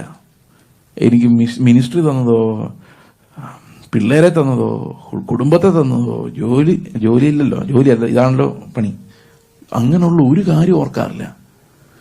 ഇത് വന്നില്ലേലും ഒരു കുഴപ്പമില്ല, അത് വന്നില്ലായിരുന്നുവെങ്കിൽ എന്നുള്ളതാണ്. അപ്പം ദൈവത്തെ എപ്പോൾ സ്തുതിച്ചാലും നമുക്ക് ആദ്യം ഓർമ്മ വരേണ്ടത് അതാ. എനിക്ക് പകരം യാഗമായി കാൽവരി ക്രൂശിൽ നീ മരിക്കുവാൻ മാത്രം നീ എന്നെ എത്രമാത്രം സ്നേഹിച്ചു. How could you become A substitute for A Sinner like me? അവിടെയാണ് ആ പകരക്കാരൻ്റെ ആദ്യത്തെ പരിപാടി. അപ്പോൾ ഞാൻ പറഞ്ഞു, എൻ്റെ കർത്താവെ, എനിക്ക് വിശ്വസിക്കാൻ പറ്റുന്നില്ല. എങ്ങനെ എനിക്ക് പകരം യേശു മരിച്ചു? അപ്പം ഞാൻ മരിക്കണ്ടേ? കർത്താവ് പറഞ്ഞു, വേണ്ട, നീ സമാധാനമായിട്ട് പോയിക്കോ. That's the joy of salvation. അപ്പം ഞാനിങ്ങനെ സന്തോഷത്തോടെ സ്തോത്രം ചെയ്യുമ്പോൾ കർത്താവ് പറഞ്ഞു, വെയിറ്റ്, ഒരു കാര്യം കൂടെ ഉണ്ട്. എന്താ കർത്താവ്? നീ വിശ്വസിക്കുന്നുണ്ടോ നിനക്ക് വേണ്ടി യേശു ക്രിസ്തു മരിച്ചതെന്ന്? അതെ. അവൻ എൻ്റെ നെറ്റിയിൽ നീതിമാൻ എഴുതി. ഞാൻ പറഞ്ഞു, കർത്താവ് ഇപ്പം തെളിഞ്ഞതേ ഉള്ളൂ, ഒരു നീതി പ്രവൃത്തി പോലും ചെയ്തിട്ടില്ല എന്നും 0 കിട്ടിയെന്നും. നീ എങ്ങനെ എന്നെ നീതിമാൻ എങ്ങനെ എഴുതി? അപ്പൊ കർത്താവ് പറഞ്ഞു, ഇത് നീ ചെയ്ത നീതിയല്ല, 2000 വർഷങ്ങൾക്ക് മുമ്പ് നിനക്ക് വേണ്ടി അവൻ പൂർത്തിയാക്കിയ നീതിയാണ്. കേൾക്കുന്നുണ്ടോ? അപ്പം എൻ്റെ എഴുത്ത്, എൻ്റെ നെറ്റിയിലുള്ള എഴുത്ത്, ദൈവത്താൽ എഴുതപ്പെട്ടിരിക്കുന്ന എൻ്റെ നീതീകരണം എന്ന് പറയുന്നത് എൻ്റെ പ്രവൃത്തികൾ നിമിത്തമല്ല വരുന്നത്. അത് യേശു ക്രിസ്തു എനിക്ക് പകരം ചെയ്ത പ്രവൃത്തികളാലാണ്. ഇനി നമുക്കൊന്ന് വായിച്ചു നോക്കാം. റോമാലേഖനം 5:19 വായിച്ച്. റോമാലേഖനം 5:19. ഏക മനുഷ്യന്റെ അനുസരണക്കേടിനാൽ അനേകർ പാപികളായി തീർന്നത് പോലെ ഏകന്റെ അനുസരണത്താൽ അനേകർ നീതിമാന്മാരായി മാറും. ആദമിലുള്ളവരെല്ലാം പാപികളായി മാറി. ക്രിസ്തുവിൽ ആരെല്ലാം ഉണ്ടായിരുന്നു അവരെല്ലാം. 1 കൊരിന്ത്യലേഖനം 1:30. 1:30. 1 കൊരിന്ത്യർ. നിങ്ങളോ അവനാൽ ക്രിസ്തുയേശുവിൽ ഇരിക്കുന്നു. പക്ഷേ നമ്മളോ ദൈവത്താൽ ക്രിസ്തുയേശുവിൽ ഇരിക്കുന്നു. പക്ഷെ ജഡത്താൽ നമ്മൾ ആദമിൽ ഇരുന്നതാ. ജഡത്താൽ നമ്മളെല്ലാം ആദമിൽ ഇരിക്കുകയും മരണത്തിന് അർഹരായിരിക്കുകയും ചെയ്യുന്നു. പക്ഷെ ദൈവത്തിന്റെ കൃപയാൽ അവൻ നമ്മളെ പിടിച്ച് ആരിലാക്കി? യേശുവിലാക്കി. അപ്പം നിങ്ങളോ അവനാൽ ക്രിസ്തു യേശുവിൽ ഇരിക്കുന്നു. അപ്പം നമ്മളിപ്പോൾ എവിടെ ഇരിക്കുന്നത്? യേശുവിൽ. ആദമിൽ ഇരിക്കുന്നവരെല്ലാം മരിക്കണം, ആദമിൽ ഇരിക്കുന്നവരെല്ലാം പാപത്തിന്റെ ശിക്ഷ പേ ചെയ്യണം. എന്നാൽ ക്രിസ്തുവിൽ ദൈവം നമ്മളെ പിടിച്ചാക്കിക്കൊണ്ട് എന്ത് സംഭവിച്ചു? അവൻ നമുക്ക് ദൈവത്തിങ്കൽ നിന്ന് ജ്ഞാനവും നീതിയും ശുദ്ധീകരണവും വീണ്ടെടുപ്പും ആയിത്തീർന്നു. He became. നമ്മൾ ഞായറാഴ്ച വായിച്ച വാക്യം ഓർമ്മയുണ്ടോ? വെള്ളിയാഴ്ച വെള്ളിയാഴ്ച വായിച്ച വാക്യം എബ്രായ ലേഖനം 5:7-8-9. ഒന്നുകൂടെ വായിക്കാം. ക്രിസ്തു തന്റെ ഐഹിക ജീവിതകാലത്ത് തന്നെ മരണത്തിൽ നിന്ന് രക്ഷിപ്പാൻ കഴിയുന്നവനോട് ഉറച്ച നിലവിളിയോടും കണ്ണുനീരോടും കൂടി അപേക്ഷയും അഭയാചനം കഴിക്കുകയും ഭയഭക്തി നിമിത്തം ഉത്തരം ലഭിക്കുകയും ചെയ്തു. അടുത്ത വാക്യം, പുത്രനെങ്കിലും താൻ അനുഭവിച്ച കഷ്ടങ്ങളാൽ അനുസരണം പഠിച്ച് തികഞ്ഞവനായി. എന്തിനു വേണ്ടിയായി? തന്നെ അനുസരിക്കുന്ന ഏവർക്കും നിത്യരക്ഷയ്ക്ക് കാരണമാകാൻ വേണ്ടി. ഇനി യോഹന്നാന്റെ സുവിശേഷം 17:19 വായിച്ചേ.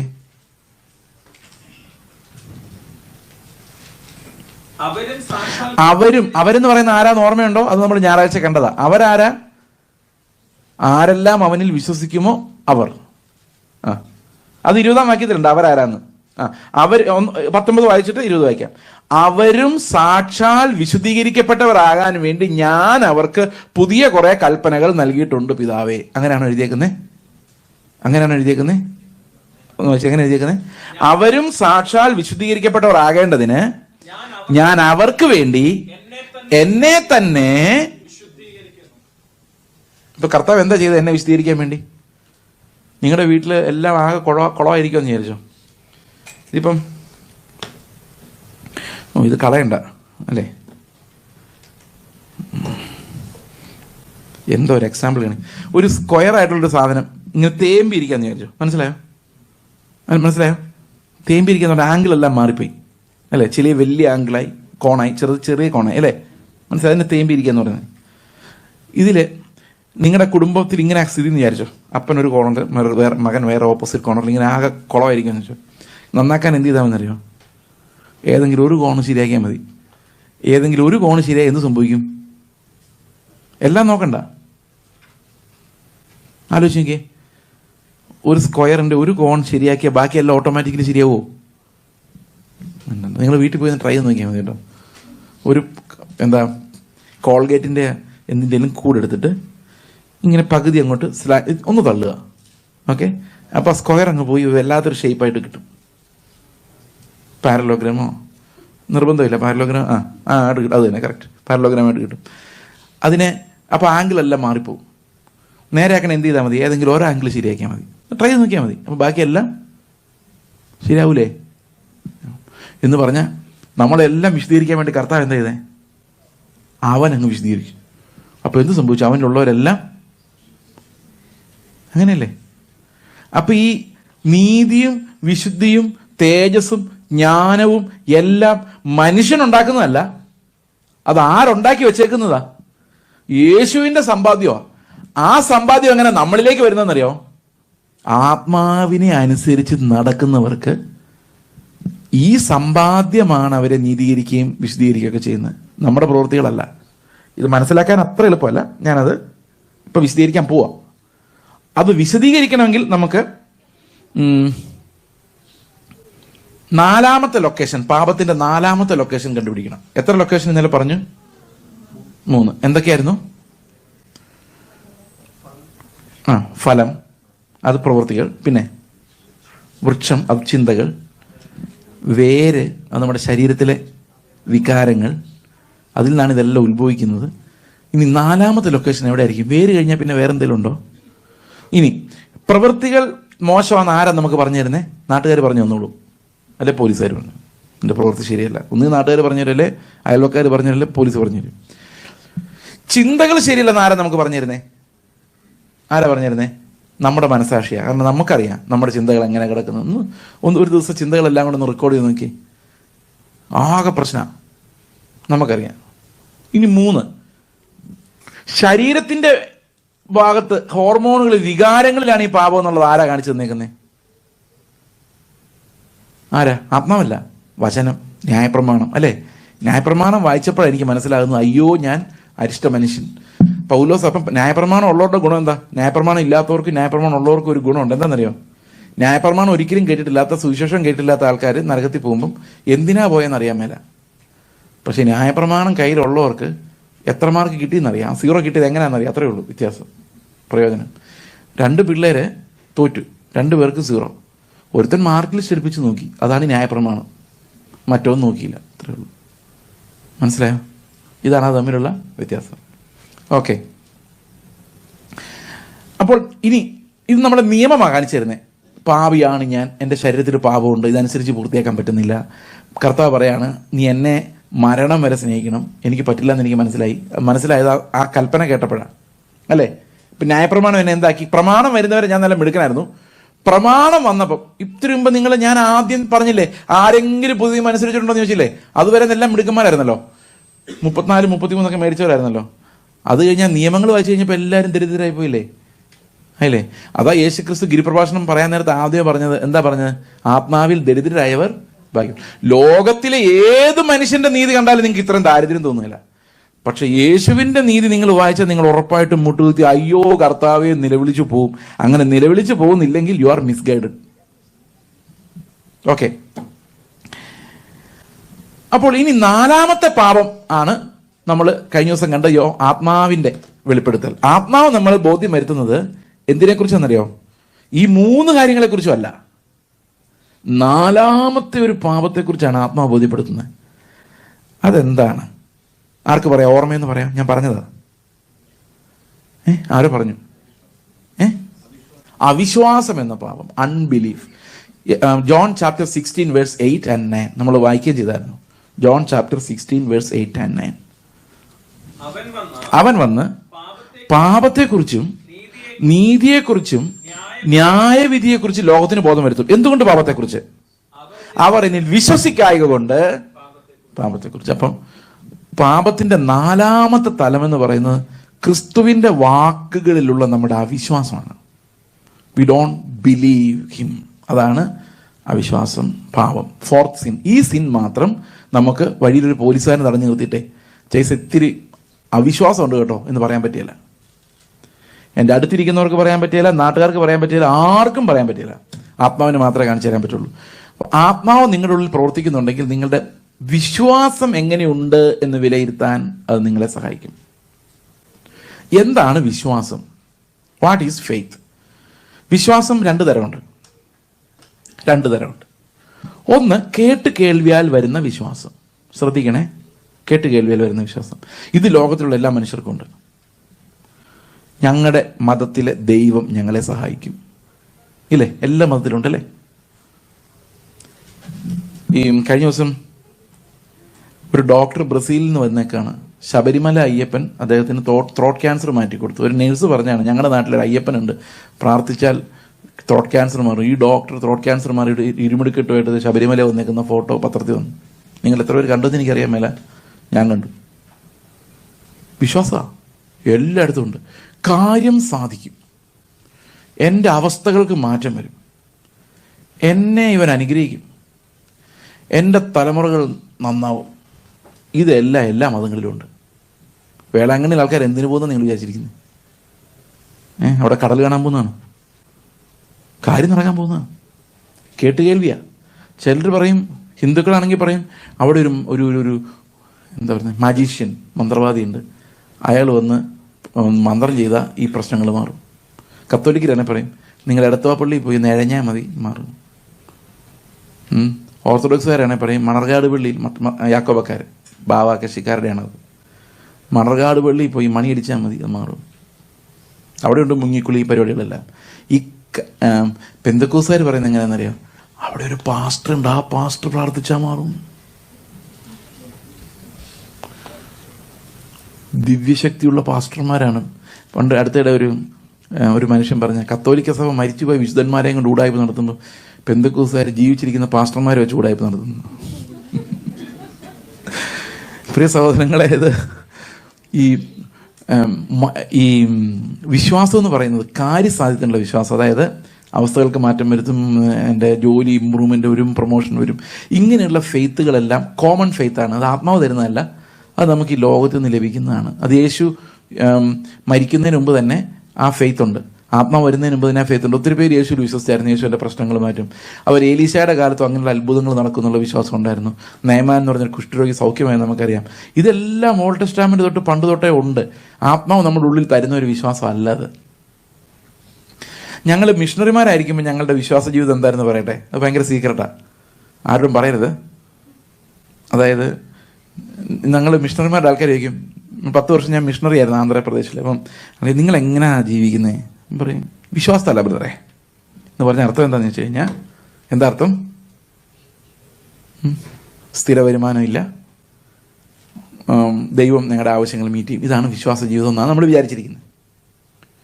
പക്ഷെ അതൊന്നും കൂടെ വ്യാഖ്യാനിച്ചാൽ അത് വിശ്വാസ ജീവിതമല്ല. അതെങ്ങനെ വിശ്വാസ ജീവിതം വന്നേ? ആ വിശ്വാസം എന്ന് പറഞ്ഞാൽ നമ്മൾ നേരത്തെ പറഞ്ഞ അതേ വിശ്വാസമാണ്. വിശ്വാസം എന്ന ചൂണ്ട കൊണ്ട് ഞാൻ പിടിക്കുന്നത് എന്താണെന്നറിയോ? പൈസയാണ്. എനിക്ക് നടക്കാനുള്ള ഈ ലോകത്തിലെ വസ്തുക്കൾ, അത് പിടിക്കാൻ ഞാൻ അധ്വാനിക്കുന്നില്ല. അധ്വാനിക്കുന്നവരുടെ കയ്യിൽ നിന്ന് ദൈവം എനിക്ക് സംഘടിപ്പിച്ച് തരുകയാണ് ചെയ്യുന്നത്. ഇതവർക്ക് മനസ്സിലായി ഞാൻ പറഞ്ഞത്? വിശ്വാസ ജീവിതം എന്ന് പറഞ്ഞാൽ നിങ്ങളുണ്ടാക്കുന്ന പൈസ വിശ്വാസം എന്ന ചൂണ്ടയിട്ട് ഞങ്ങളിങ്ങെടുക്കുന്നതാണ്. ഇവർക്ക് സന്തോഷമുണ്ട്. മനസ്സിലായത്? ഇതിനാണ് നമ്മൾ വിശ്വാസ ജീവിതം എന്ന് പറയുന്നത്. പ്രിയ സഹോദരങ്ങളെ, ഫെയ്ത്ത് എന്ന് പറയുന്നത് ഒരിക്കലും ഈ ലോകത്തെ സംബന്ധിക്കുന്ന ഒരു സാധനമല്ല. ക്രിസ്തീയ വിശ്വാസം എന്ന് പറയുന്നത് it's nothing concerning this world. ഈ വിശ്വാസം, ഫെയ്ത്ത് എലോൺ എന്ന് പറയുമ്പോൾ ആൾക്കാർക്ക് മനസ്സിലാകാത്തതിൻ്റെ കാര്യം, അവർ വിചാരിക്കുന്ന ഈ ഫെയ്ത്ത് മാത്രമായിട്ട്, അതല്ല ഫെയ്ത്ത്. ഈ ഫെയ്ത്ത് എല്ലാം കോമൺ ഫെയ്ത്ത് എന്ന് പറയും, എല്ലാ മതങ്ങളിലുമുള്ള വിശ്വാസം. ആ വിശ്വാസത്തിൻ്റെ കുറച്ചുകൂടെ സ്ട്രോങ് ആയ ഒരു ഫോമാണ് നമ്മുടെ അടുത്തുള്ളത്. അത് തെറ്റല്ല കേട്ടോ, കർത്താവിന് നമ്മുടെ പ്രശ്നങ്ങൾ മാറ്റാൻ കഴിയും. അത് റോങ് എന്നല്ല ഞാൻ പറയുന്നത്, പക്ഷെ അത് നമ്മളെ രക്ഷിക്കാനുള്ള കഴിവില്ല എന്നാണ് ഞാൻ പറഞ്ഞത്.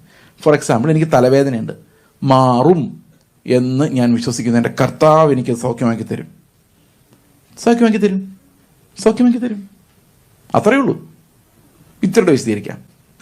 ഞാനും പൗലോസും കൂടെ കർത്താവിൻ്റെ ബീമാ സീറ്റിന് മുമ്പിൽ പ്രതിഫലം വാങ്ങിക്കാൻ വേണ്ടി പോയി നിൽക്കുമെന്ന് വിചാരിച്ചു. അപ്പോൾ കർത്താവ് പൗലോസിനോട് ചോദിക്കുക, പൗലോസ് നീ വിശ്വാസിയാണോ? അതെ. നീ എന്താ വിശ്വസിച്ചത്? ഞാൻ നല്ല പോലെ ഒരു തോട്ടം തിരിച്ച് വിശ്വാസം കാത്ത് നീതിയുടെ കിരീടം. അടുത്ത എന്നോട്, ശരി നീതിയുടെ കിരീടമായിട്ട് പോയിക്കോ. അടുത്ത എന്നോട്, ചേച്ചി നീ വിശ്വാസിയാണോ? അതെ. എന്താ വിശ്വസിച്ചത്? കർത്താവെ, ഞാൻ ഓരോ ദിവസവും നീ എന്നെ നടത്തുമെന്ന് വിശ്വസിച്ച് നിന്നെ നോക്കിയാണ് ഞാൻ ജീവിച്ചത്. ഓക്കെ, എല്ലാ ദിവസവും ഞാൻ നിനക്ക് ചാപ്പാട് തന്നു. എൻ്റെ പിള്ളേരെ ഒരു കര പറ്റണമെന്ന് ആഗ്രഹം ഉണ്ടായിരുന്നു, അവരെല്ലാം നീ അനുഗ്രഹിച്ചു, ദൈവമേ സ്തോത്രം. അപ്പോൾ അതും വിശ്വസിച്ചു, ദൈവം അനുഗ്രഹിച്ചു. എനിക്കൊരു വീടില്ലായിരുന്നു, എൻ്റെ കഥയല്ല കേട്ടോ, എക്സാമ്പിൾ. എനിക്കൊരു വീടില്ലായിരുന്നു, കർത്താവ് നീയാണ് എനിക്കൊരു വീട് തന്നത്. എൻ്റെ ചർച്ചിലെ പാസ്റ്ററും വിശ്വാസികളെല്ലാം ഒരാഴ്ച ഉപവാസം എടുത്ത് പ്രാർത്ഥിച്ച് ഈ സഹോദരനൊരു വീട് കൊടുക്കണേ, കിട്ടി. ഇപ്പോൾ ചർച്ചിലെ ആൾക്കാരെല്ലാം പറയും, ആ അച്ചായൻ വിശ്വാസ ജീവിതം എന്ന് പറഞ്ഞാൽ വിശ്വസിച്ച ആ പുള്ളി എല്ലാം ഉണ്ട്. ഇപ്പോൾ കർത്താവ് പറഞ്ഞു, ഓക്കെ, നിന്റെ വിശ്വാസം ഞാനും കണ്ടായിരുന്നു, ഓക്കെ, ഞാനെല്ലാം തന്നല്ലോ, ശരി എന്നാൽ പോയിക്കോ. അപ്പം നീതിയുടെ കിരീടം, നീ വിശ്വസിച്ചെല്ലാം നിനക്ക് കിട്ടി, അവൻ വിശ്വസിച്ചെല്ലാം അവനും കൊടുത്തു. എത്രയൊക്കെ മനസ്സിലായി ഞാൻ പറഞ്ഞത്? അവിടെ നിന്ന് ഇങ്ങോട്ട് വാങ്ങിക്കാനൊന്നുമില്ല, കാരണം നമ്മൾ വിശ്വസിച്ചെല്ലാം നമുക്ക് ഇവിടെ തന്നെ കിട്ടി. ഫെയ്ത്ത് എന്ന് പറയുന്നത് ഇവിടെ ഉള്ള വസ്തുക്കളെ സ്വീകരിക്കാൻ വേണ്ടി നമ്മൾ ഉപയോഗിക്കുമ്പോൾ നമുക്ക് മനസ്സിലാകാത്തത്, real faith does not fetch anything for you here, it fetches everything there. ആ ഒരു ഫെയ്ത്ത് എന്ത് ഫെയ്ത്താണ്? അത് ദൈവത്തിൻ്റെ ആത്മാവിന് മാത്രം വെളിപ്പെടുത്താനും ദൈവത്തിൻ്റെ ആത്മാവിന് മാത്രം കുറ്റബോധം വരുത്താനും പാവബോധം വരുത്താനും കഴിയുന്ന ഒരു ഫെയ്ത്താണ് ഈ രക്ഷാകരമായ വിശ്വാസം. അതൊരു സ്പെഷ്യൽ ഗ്രേസ് ആണ്, അത് വീണ്ടെടുക്കപ്പെടുന്നവർക്ക് മാത്രമേ ഉള്ളൂ. അത് സഭയുടെ വെളിയിലുള്ള ഒരാൾക്കുമില്ല. സഭ എന്ന് പറഞ്ഞാൽ കർത്താവിൻ്റെ അദൃശ്യ സഭയുടെ വെളിയിലുള്ള യാതൊരു മനുഷ്യനും അവൻ്റെ രക്തത്താൽ വീണ്ടെടുക്കപ്പെടാത്ത ഒരാൾക്കും ഈ വിശ്വാസമില്ല. അത് ദൈവത്തിൻ്റെ ആത്മാവ് അവന് നൽകുന്ന വിശ്വാസമാണ്. ആ ഫെയ്ത്ത് എന്ത് ഫെയ്ത്താണ് എന്നാണ് നമ്മൾ നോക്കുന്നത്. എബ്രായ ലേഖനം 11:1. വിശ്വാസം എന്നതോ ആശിക്കുന്നതിന്റെ ഉറപ്പും കാണാത്ത കാര്യങ്ങളുടെ നിശ്ചയവുമാകുന്നു. ആശിക്കുന്നതിന്റെ ഉറപ്പ്, assurance of things hoped for. എന്താണ് നിങ്ങൾ ആശിക്കുന്നത്? എന്താ ആശിക്കുന്ന അറിയണം? നിങ്ങളുടെ പ്രാർത്ഥന ലിസ്റ്റ് എടുത്ത് നോക്കിയാൽ മതി. അതാണ് ആശകൾ. ആശിക്കുന്നു ഉറപ്പാണ്. ഞാൻ പണ്ട് 2013 കേരളത്തിൽ വരുമ്പോൾ കേരളത്തിലെ ഒരു AG ചർച്ചിൽ ഞാൻ പ്രസംഗിക്കാൻ പോയപ്പോൾ അവിടെ ഞാൻ ഇങ്ങനെ ചോദിച്ചു, നിങ്ങളുടെ അവസ്ഥയ്ക്ക് മാറ്റം വരും, നിങ്ങളെ ദേശത്ത് മാനിക്കും, നിങ്ങളെ അനുഗ്രഹിക്കുന്ന ഒരു തലമുറയെ മാനിക്കും, നിങ്ങളുടെ കടഭാരങ്ങൾ മാറ്റി നിങ്ങളുടെ രോഗങ്ങളെ സൗഖ്യമാക്കും, നിങ്ങളെ വാഹനല തലയാക്കും, നിങ്ങളെ പിന്നെ എന്തൊക്കെയാ അതെല്ലാം. ഇതെല്ലാം 100% വിശ്വസിക്കുന്നവരെന്ന് കൈവക്കാൻ പറഞ്ഞു. എൻ്റെ മുമ്പിൽ എല്ലാവരും കൈവക്കി. പുറകെ നോക്കിയപ്പോൾ പാസ്റ്റർമാർ 5-6 പേർ എല്ലാവരും കൈവക്കി വെക്കുക. സന്തോഷം. അടുത്ത ചോദ്യം നിങ്ങളോട്. ഇപ്പം സമയം 9:32. 9:34 കർത്താവ് വന്നാൽ 100% ഞാൻ സ്വർഗത്തിൽ പോകും എന്ന് വിശ്വാസമുള്ളവർ ഒന്ന് കൈവക്കി. ഞാൻ അങ്ങനെ എന്ന് അവരോട് പറഞ്ഞു. നിങ്ങളോട് പറഞ്ഞോ? വേണമെങ്കിൽ പറഞ്ഞൊന്ന് എടുക്കാം, പറഞ്ഞില്ല എന്ന് എടുത്തോ. എനിക്ക് നിരാശപ്പെടാൻ താല്പര്യമില്ലാത്തതുകൊണ്ട് പുറകോട്ട് നോക്കി. ഓരോറ്റ മനുഷ്യനും പുറകിലും കൈവക്കിയിട്ടില്ല, ഫ്രണ്ടിലും കൈവക്കിയിട്ടില്ല. എൻ്റെ പ്രിയ സഹോദരങ്ങളെ, ആശിക്കുന്നതൊക്കെ ഉറപ്പാണ്, പക്ഷെ ആശിക്കുന്നതൊക്കെ ഈ ഭൂമിയിൽ വിടുതൽ നടക്കുന്ന. അപ്പൊ വിശ്വാസത്തിൻ്റെ ഉറപ്പെന്തേ? ആശിക്കുന്നതിൻ്റെ ഉറപ്പെവിടെ പോയി? സ്വർഗത്തിൽ ഇന്ന് രാത്രി പോകുന്ന ഉറപ്പുള്ളവർ 100%. കള്ളം പറയരുത്. ചർച്ചാണല്ലോ എന്ന് വിചാരിച്ച് പോയില്ലെന്ന് പറഞ്ഞാൽ മോശമെന്ന് വിചാരിക്കരുത്. കൈവക്കി. That means there is lot of work to be done. എൻ്റെ പ്രിയ സഹോദരങ്ങളെ, പിന്നെ എങ്ങനെയാ പാസ്റ്റർ ആമേൻ കർത്താവ യേശുവേ എന്ന് പറയുമ്പോഴേക്കും വേഗം വരണേ നിങ്ങൾ എങ്ങനെ പറയുന്നത്? നിങ്ങൾ പോകുന്ന ഉറപ്പില്ലെങ്കിൽ വന്നിട്ട് അപ്പുറത്തിനും ഇപ്പുറത്തിനൊക്കെ കൊണ്ടുപോയിക്കൊള്ളാനാ? അതിനുവേണ്ടിയാണ് വരുന്നത്. ഞാൻ പണ്ട് CSS ചർച്ചിൽ പോകുന്നൊരു കാലത്തെക്കുറിച്ച് പറഞ്ഞില്ലേ, അന്ന് ഞാൻ നെടുങ്ങാടപ്പള്ളി, മല്ലപ്പള്ളി നെടുങ്ങാടപ്പള്ളി ഒരു CSS ചർച്ചിൽ സുവിശേഷ പ്രസംഗം കേൾക്കാൻ വേണ്ടി പോയി. പാട്ടുകളൊക്കെ എഴുതിയിട്ടുള്ള വലിയൊരു പ്രസംഗം, നല്ല പ്രസംഗമാണ്. അദ്ദേഹം പ്രസംഗിച്ച് ഇങ്ങനെ പറഞ്ഞു, അവസാനം പറഞ്ഞു, പ്രസംഗമൊക്കെ കഴിഞ്ഞിട്ട് ആ ഓൾട്ടർ കോൾ, ഓൾറെഡി രക്ഷിക്കപ്പെട്ടവരെല്ലാം കൈവക്കാൻ പറഞ്ഞു. കുറേ പേര് കൈവക്കി, CSIക്കാരാട്ടോ. അപ്പോൾ എല്ലാവരും കൈവക്കും, പെന്തക്കോസ്തുകാരൻ എല്ലാവരും കൈവയ്ക്കുന്നു. എന്താണെന്ന് അറിയാനും മേലതിന്, എന്നാലും കൈവയ്ക്കുന്നു. അടുത്തത് ഇപ്പം രക്ഷിക്കപ്പെട്ടവരെല്ലാം കൈവക്കാൻ പറഞ്ഞു. ഒരു 8-10 പേര് അതിനും കൈവക്കി. കൈവക്കാത്ത 2-3 പേരുണ്ടായിരുന്നുള്ളൂ. അതിലൊരാൾ ഞാനായിരുന്നു. ആ പ്രസംഗൻ എന്നെ നോക്കിക്കൊണ്ടും ബാക്കിയുള്ളവരെ നോക്കിക്കൊണ്ട് ഇങ്ങനെ പറഞ്ഞു, നിങ്ങൾ ഇന്ന് രാത്രി വീട്ടിലേക്ക് പോകുമ്പോൾ ഒരു വണ്ടി ഇടിച്ച് നിങ്ങൾ മരിച്ചാൽ നിങ്ങളുടെ ആത്മാവ് എവിടെ പോകും? ഞാനും കൈവക്കി. എന്ത് സമാധാനത്തോടെ വീട്ടിൽ പോകും എൻ്റെ പ്രിയ സഹോദരങ്ങൾ, നിങ്ങൾ പറ.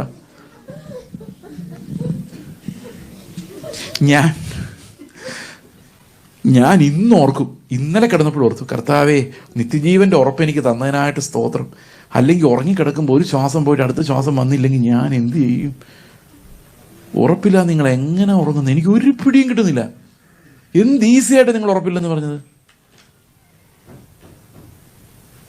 എന്താ ഉറപ്പില്ലാത്തതെന്നറിയാം? ഇപ്പൊ ഉറപ്പ് വരുത്താൻ ഉള്ള ടൈം ഇന്നുണ്ടോന്ന് അറിയില്ല. എല്ലാവരുടെയും പേടി ഉറപ്പ് വന്നാൽ പിന്നെ നമ്മൾ തോന്നിയ പോലെ ജീവിക്കുന്നത്. തോന്നിയ പോലെ ജീവിച്ച് ഉറപ്പ് പോകും. ഉറപ്പുണ്ടാകണമെങ്കിൽ നമ്മൾ വിശ്വാസത്താൽ ജീവിക്കണം. വിശ്വാസത്തിൽ ജീവിക്കുമ്പോൾ ഉറപ്പുണ്ടാകുന്നത്. ഫെയ്ത്ത് എന്ന് പറയുന്ന അഷുറൻസ് ആണ്.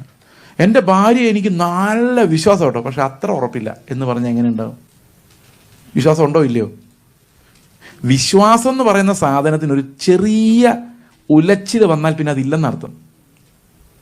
വിശ്വാസം മാത്രം എപ്പോഴും 100%, 99% ആവാൻ പറ്റിയല്ല. ഇപ്പോൾ ഉദാഹരണത്തിന് നമ്മളിവിടെ ഇരിക്കും, ഇതിന് മുകളിൽ എത്ര നിലയുണ്ട്? ഫസ്റ്റ് ഒരു നിലയുള്ളൂ. ഓക്കെ, ഇതെല്ലാം കൂടി ഇടിഞ്ഞ് നമ്മുടെ മുകളിൽ ചാടില്ല നമുക്ക് ഉറപ്പല്ലേ? ഉറപ്പില്ലായിരുന്നെങ്കിൽ നിങ്ങൾ ഇതിനകത്ത് കയറുമോ? ഇതിങ്ങനെ ആടി ഒരു സൈഡിലോട്ട് നിൽക്കുന്ന ഇങ്ങനെ ആടുന്ന ബിൽഡിംഗ് ആയിരുന്നു, എത്ര പേര് ഇവിടെ കയറി സമാധാനിട്ടിരുന്നേനെ? ഫെയ്ത്ത് ഇല്ലാതെ അത് ഒരു 1% ഫോൾട്ട് വന്നാൽ നമുക്ക് പ്രശ്നമാണ്, സമാധാനം പോവും. അപ്പൊ കർത്താവിന്റെ പാപക്ഷമ ലഭിച്ച സമാധാനം, സ്വർഗത്തിൽ പോകുന്ന സമാധാനം നിങ്ങളിനി അനുഭവിക്കാനിരിക്കുന്നതേ ഉള്ളൂ. നല്ല കാര്യം. അപ്പം ഞാനിത് പറഞ്ഞത് നന്നായി. ഇനി എന്താണ് ആശിക്കുന്നതിൻ്റെ ഉറപ്പ് നമുക്കൊന്ന് വിശദമായിട്ട് നോക്കാം. അപ്പം നമുക്ക് മനസ്സിലാവും എന്താണ് ഇത് സാധനം. ആശ എന്ന് പറഞ്ഞാൽ എന്താ ഈ ഉറപ്പ്? What's that assurance of salvation? ഈ പണ്ട് കാലത്തൊക്കെ ഈ പെന്തക്കോസ്തിലെ പൂർവികർക്കുണ്ടല്ലോ ഭയങ്കര അഷുറൻസ് ആയിരുന്നു, കർത്താവ് വന്നാൽ പോകുമെന്ന്. കാന്താ താമസം എന്താഹോ, കാത്തിരുന്നും മടുത്തു. സ്വർഗനാട്ടിലൻ പ്രിയൻ തീർത്തിടും സ്വന്തം വീട്ടിൽ ചേർന്നിടുവാൻ. അല്ലെ, കൺകൾ കൊതിച്ചിടുന്നേ, ഉള്ളം തുടിച്ചിടുന്നേ. ഉണ്ടാവല്ലോ അങ്ങനെ. എങ്ങനെയും കേരളത്തിൽ പോയി സെറ്റിൽ ആവാനുള്ള ഉള്ളം തുടിക്കുന്നു, കണ്ണു തുടിക്കുന്നു. പണ്ട് കാലത്ത് തേജസ്സിൽ യേശുവിൻ പൊന്മുഖം ഞാൻ കാണാൻ ഇന്നും പാടുന്നുണ്ട്. കാലമേറ്റം ആസന്നമായി. അതിനകത്ത് ആ പാട്ടിന്റെ ടോൺ എന്ത് സന്തോഷമാണ്. വരാൻ കാണാൻ പോവാന്ന്. നീതി സൂര്യൻ വരുമ്പോൾ തൻ പ്രഭയിൻ കാന്തിയാൽ ഇരുൾ നിറം മാറിയിടുമേ. പണ്ട് കാലത്ത് അങ്ങനെയൊക്കെ പാടുമായിരുന്നു. ഇന്ന് ഒരൊറ്റ പാട്ട് നിത്യതയുടെ പ്രത്യാശയെക്കുറിച്ചില്ല. പ്രത്യാശ is killed by those prophets who always gives you the world. ലോകത്തിൻ്റെ ആശകൾ തരുന്ന കള്ളന്മാരായ പ്രവാചകന്മാരാൽ നിങ്ങളുടെ പ്രത്യാശ നശിപ്പിക്കപ്പെട്ടിരിക്കുന്നു, തൂത്തുവാരി എറിയപ്പെട്ടിരിക്കുന്നു. You are living for the world. അവർ ലോകത്തെക്കുറിച്ച് മോഹിക്കാൻ നിങ്ങൾ ആഹ്വാനം ചെയ്യുമ്പോൾ എന്താ സംഭവിക്കുന്നറിയോ? അടുത്ത വർഷം നിങ്ങൾക്ക് വിടുതല. അപ്പോൾ അടുത്ത വർഷം വരെ കർത്താവ് വരരുത്. ഉള്ളിൽ പറയാണ്, എനിക്ക് 2 വർഷം കൂടെ ജീവിക്കണം. ഈ ലോകം ഒരു പ്രസംഗം കേട്ട് നിങ്ങൾ വെളിയിലോട്ട് ഇറങ്ങുമ്പം ഈ ലോകത്ത് ഒരു 5-6 വർഷം കൂടെ ജീവിക്കണം എന്ന് ആഗ്രഹം തോന്നുവാണെങ്കിൽ that's not from the Lord. ഒരു പ്രസംഗം കേൾക്കുമ്പോൾ കർത്താവേ നീ എത്രയും വേഗം വരണേന്ന് തോന്നുവാണെങ്കിൽ that's from the Lord. That gives you hope. ഇന്ന് ജനങ്ങൾക്ക് കേൾക്കേണ്ടത് മുഴുവൻ അതാ. ഏതാ? വിടുതൽ. പെന്തക്കോസ്റ്റൽ പ്രസംഗങ്ങളുടെ അവസാനം എത്ര നല്ല കാര്യം പറഞ്ഞാലും അവസാനം കർത്താവ് നിങ്ങളുടെ വാക്യം പറഞ്ഞത് അസാധ്യങ്ങളെ സാധ്യമാക്കുന്ന ദൈവം നിങ്ങളുടെ ഇടയിൽ ഇറങ്ങി വന്നിട്ടുണ്ടെന്നൊരു വൈബ്രേഷനിലൂടെ പറയാതെ ആർക്കും ഒരു സമാധാനമായിട്ട് കൈയടിക്കാൻ പറ്റില്ല. എല്ലാ പ്രസംഗവും അതാ. എല്ലാ പ്രസംഗവും അതാ.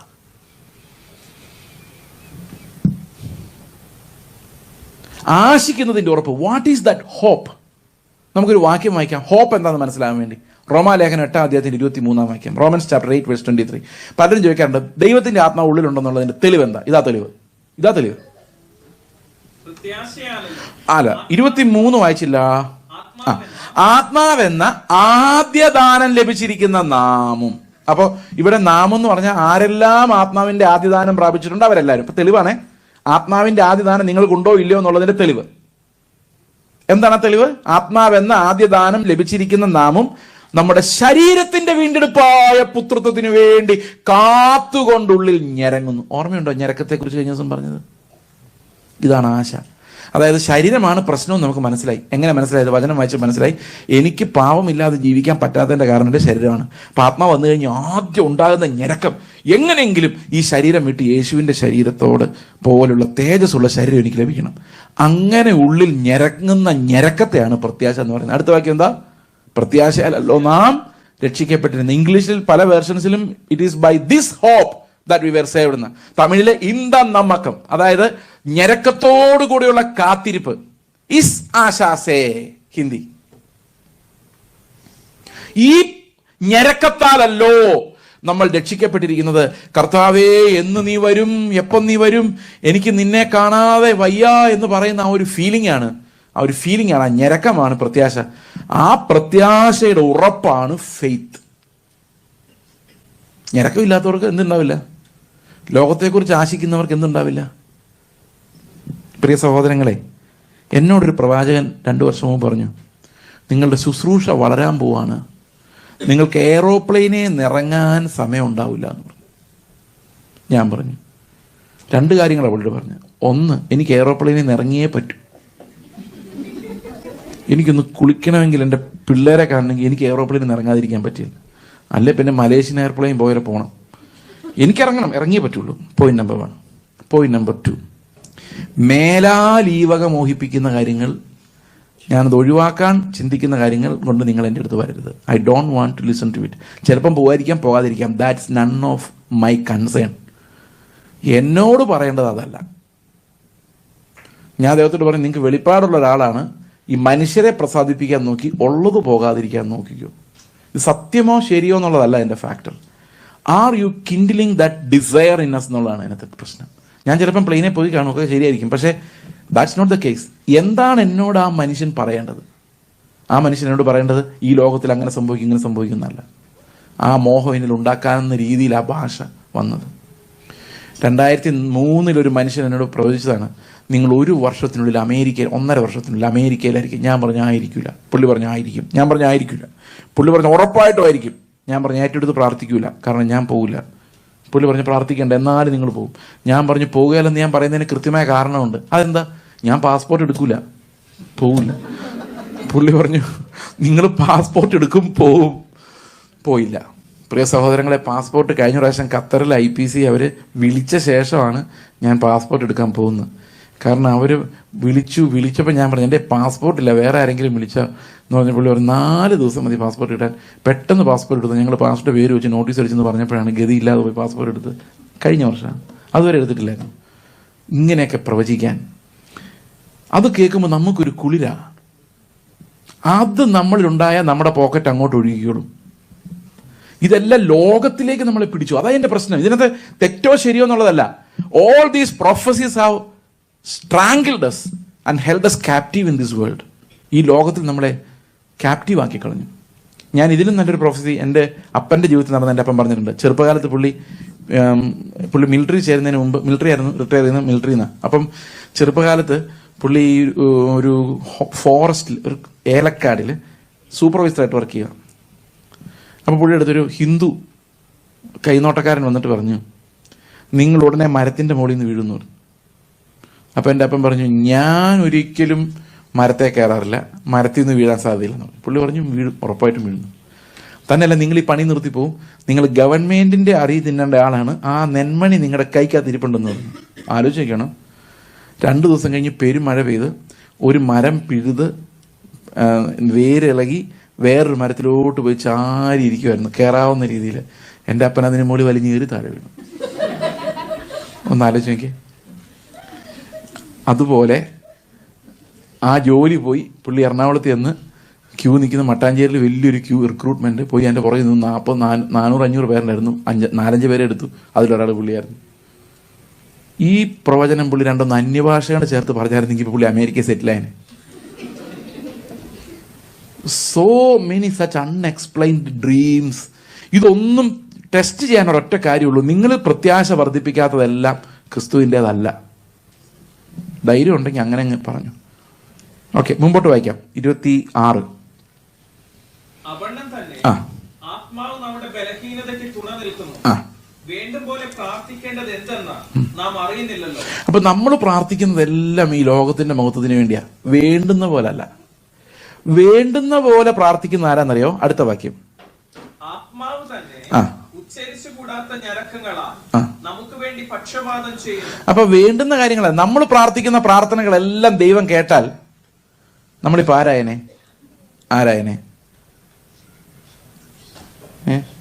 666 ആകാൻ ശ്രമിച്ചേനെ നമ്മൾ, ലോകത്തിന്റെ പ്രഭു. പക്ഷെ അത്രയാകാൻ പറ്റില്ല. അതൊരാളേ ഉള്ളൂ. ഒരു 66 ആകാനുള്ള പരാക്രമമോ നമ്മുടെ പ്രാർത്ഥനകൾ മുഴുവൻ. ഞങ്ങളുടെ ജോലി, ഞങ്ങളുടെ പിള്ളേർ ഏറ്റവും ബെസ്റ്റ് ആയിരിക്കണം, ഞങ്ങളുടെ റാങ്ക് മേടിക്കണം, പിള്ളേർ എല്ലാം ജോലി, വീട്, സ്ഥലം. ഇപ്പം 2 കോടി രൂപ തരണേ, കർത്താവ് രാവിലെ 2 കോടി രൂപ തന്നിരിക്കുന്നു. അപ്പോൾ 10 കോടിയാക്കാം നമുക്ക്. കാരണം ഉടനെ കിട്ടുവാണല്ലോ. ഞങ്ങൾ പ്രാർത്ഥിക്കുക, കർത്താവെ എൻ്റെ ഇരുൾ നിറം മാറി വെളുത്ത നിറം തരണമേ. രാവിലെ കണ്ണടി നോക്കി വെളുത്തിരിക്കുന്നു. ഫെയർ ആൻഡ് ലവ്ലിയുടെ കച്ചവടം അപ്പം പൂട്ടി. എല്ലാം പ്രാർത്ഥിച്ചാൽ മതി. പ്രാർത്ഥിച്ചാൽ ഇങ്ങനെ കർത്താവ് തരുമായിരുന്നെങ്കിൽ നമ്മൾ പ്രാർത്ഥിച്ച് ഈ ലോകത്തിലുള്ള എല്ലാം വാങ്ങിച്ചേനല്ലേ? വാങ്ങിക്കില്ലായിരുന്നു? നമ്മൾ ആരെ പോലെ ആയനെ? ഈ ലോകത്തിന്റെ പ്രഭുവിന്റെ ഒരു ഷേപ്പ് നമുക്ക് ഉണ്ടായനെ. യേശുവിനെ പോലെ ആവില്ലായിരുന്നു. അതുകൊണ്ട് ദൈവത്തിന്റെ ആത്മാവ് എന്താ ചെയ്യുന്നത് വെച്ച് കഴിഞ്ഞാൽ നമ്മൾ യേശുവിനെ പോലെ ആക്കാൻ വേണ്ടി ഞരങ്ങി പ്രാർത്ഥിക്കുക. ഞാനൊരു കാര്യം പ്രാർത്ഥിക്കുന്ന, ഒരു പേപ്പർ കർത്താവിൻ്റെ അടുത്ത് കൊടുക്കുമ്പോൾ ആത്മാവ് വേറൊരു പേപ്പർ അതിൻ്റെ അടിയിൽ കൂടെ കൊടുക്കും. കർത്താവ് അവൻ പ്രാർത്ഥിക്കുന്നത് മുഴുവൻ കേട്ടാൽ അവൻ നമ്മൾ ഉദ്ദേശിച്ച വരത്തില്ല. അവനെ യേശുവിനെ പോലെ ആക്കണമെങ്കിൽ അവൻ പ്രാർത്ഥിക്കുന്നതെല്ലാം കൊടുത്തേക്കരുത്. നമ്മൾ വിചാരിക്കുന്നത് എന്താ പ്രാർത്ഥിച്ചിട്ട് വിടുതലില്ല, ഉപവാസം എടുത്താലോ? എൻ്റെ പ്രിയ സഹോദരങ്ങളെ, ആത്മാവ് സമ്മതിക്കുന്നില്ല നിങ്ങൾക്ക് തരാൻ. കാരണം നിങ്ങളത് തന്നാൽ ശരിയാവില്ലെന്ന് കർത്താവിനറിയാം.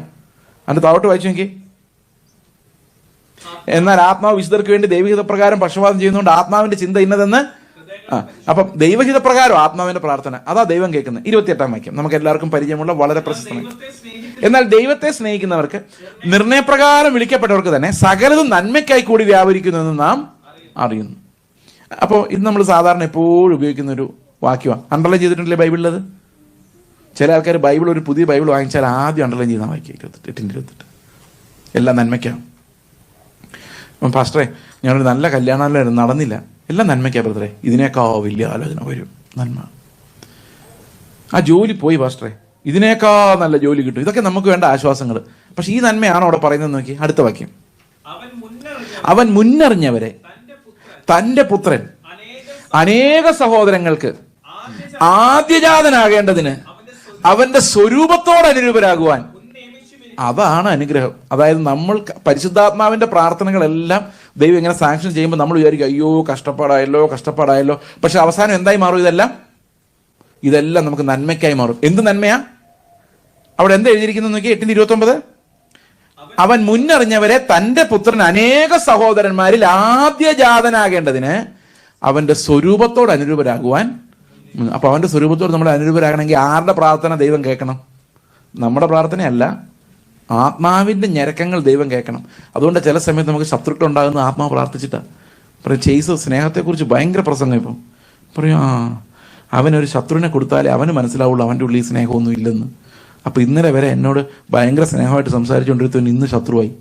ഞാൻ വിചാരിക്കും ഇവൻ എന്നെ പറ്റി. എന്താ പറ്റിയെന്നറിയോ? എനിക്ക് സ്നേഹിക്കാൻ കർത്താവ് ഒരു ശത്രുവിനെ തന്നതാ. ആരാ പ്രാർത്ഥിച്ചത്? ദൈവത്തിൻ്റെ ആത്മാവ്. മനസ്സിലാവുന്നുണ്ടോ? ഇനി അടുത്ത വാക്യം വെച്ചു. മുൻനിയമിച്ചവരെ വിളിച്ചും വിളിച്ചവരെ നീതീകരിച്ചും നീതീകരിച്ചവരെ തേജസ്കരിച്ചും ഇരിക്കുന്നു. അപ്പോൾ തേജസ്കരണത്തിന് വേണ്ടിയുള്ള ഒരു ഞരക്കത്തെയാണ് നമ്മൾ എന്തെന്ന് പറയുന്നത്? ഈ പ്രത്യാശ എന്ന് പറയുന്നത്. ഇപ്പൊ പ്രത്യാശ എപ്പോഴും തേജസ്സുമായിട്ട് ബന്ധപ്പെട്ടിരിക്കുന്നത്.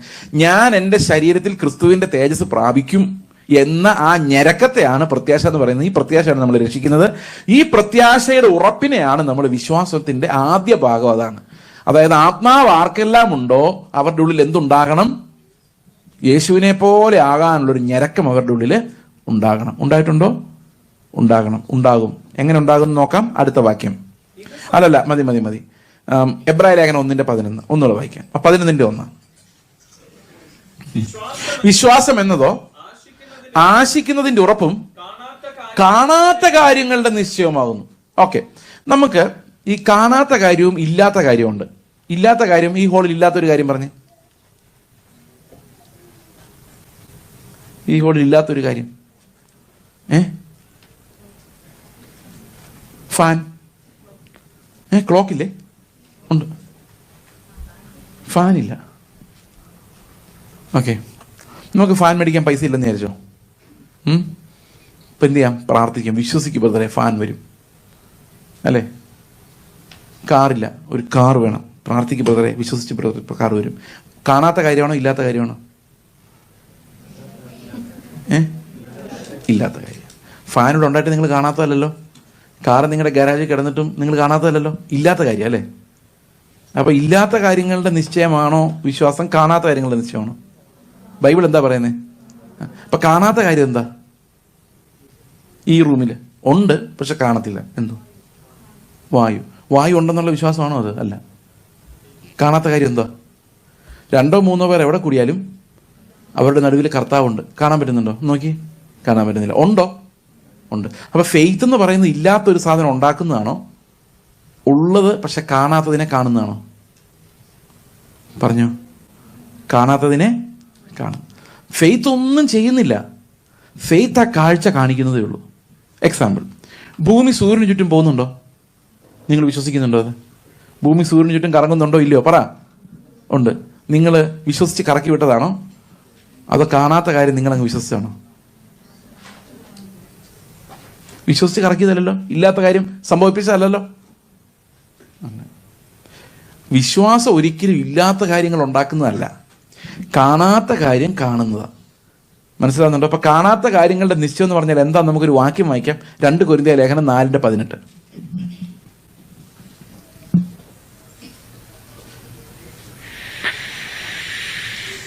വായിച്ചാ. കാണുന്നതിനെ അല്ല, കാണാത്തതിനെ അത്രേ ഞങ്ങൾ നോക്കിക്കൊണ്ടിരിക്കുന്നു. കാണുന്നത് താൽക്കാലികം, കാണാത്തതോ നിത്യം. അപ്പൊ ശരിക്കും വിശ്വാസം എന്ന് പറഞ്ഞാൽ എന്തോ? പ്രത്യാശിക്കുന്നതിന്റെ ഉറപ്പും നിത്യമായ കാര്യങ്ങളുടെ തെളിവുകളും നിശ്ചയവുമാണ് എന്ത്? ഫെയ്ത്ത്. എത്ര പേർക്കുണ്ട് ഉറപ്പ്? വിശ്വാസം എങ്ങനെ പിശാച് നശിപ്പിച്ചിട്ടിരിക്കുന്നത് മനസ്സിലായോ? We have lost that faith.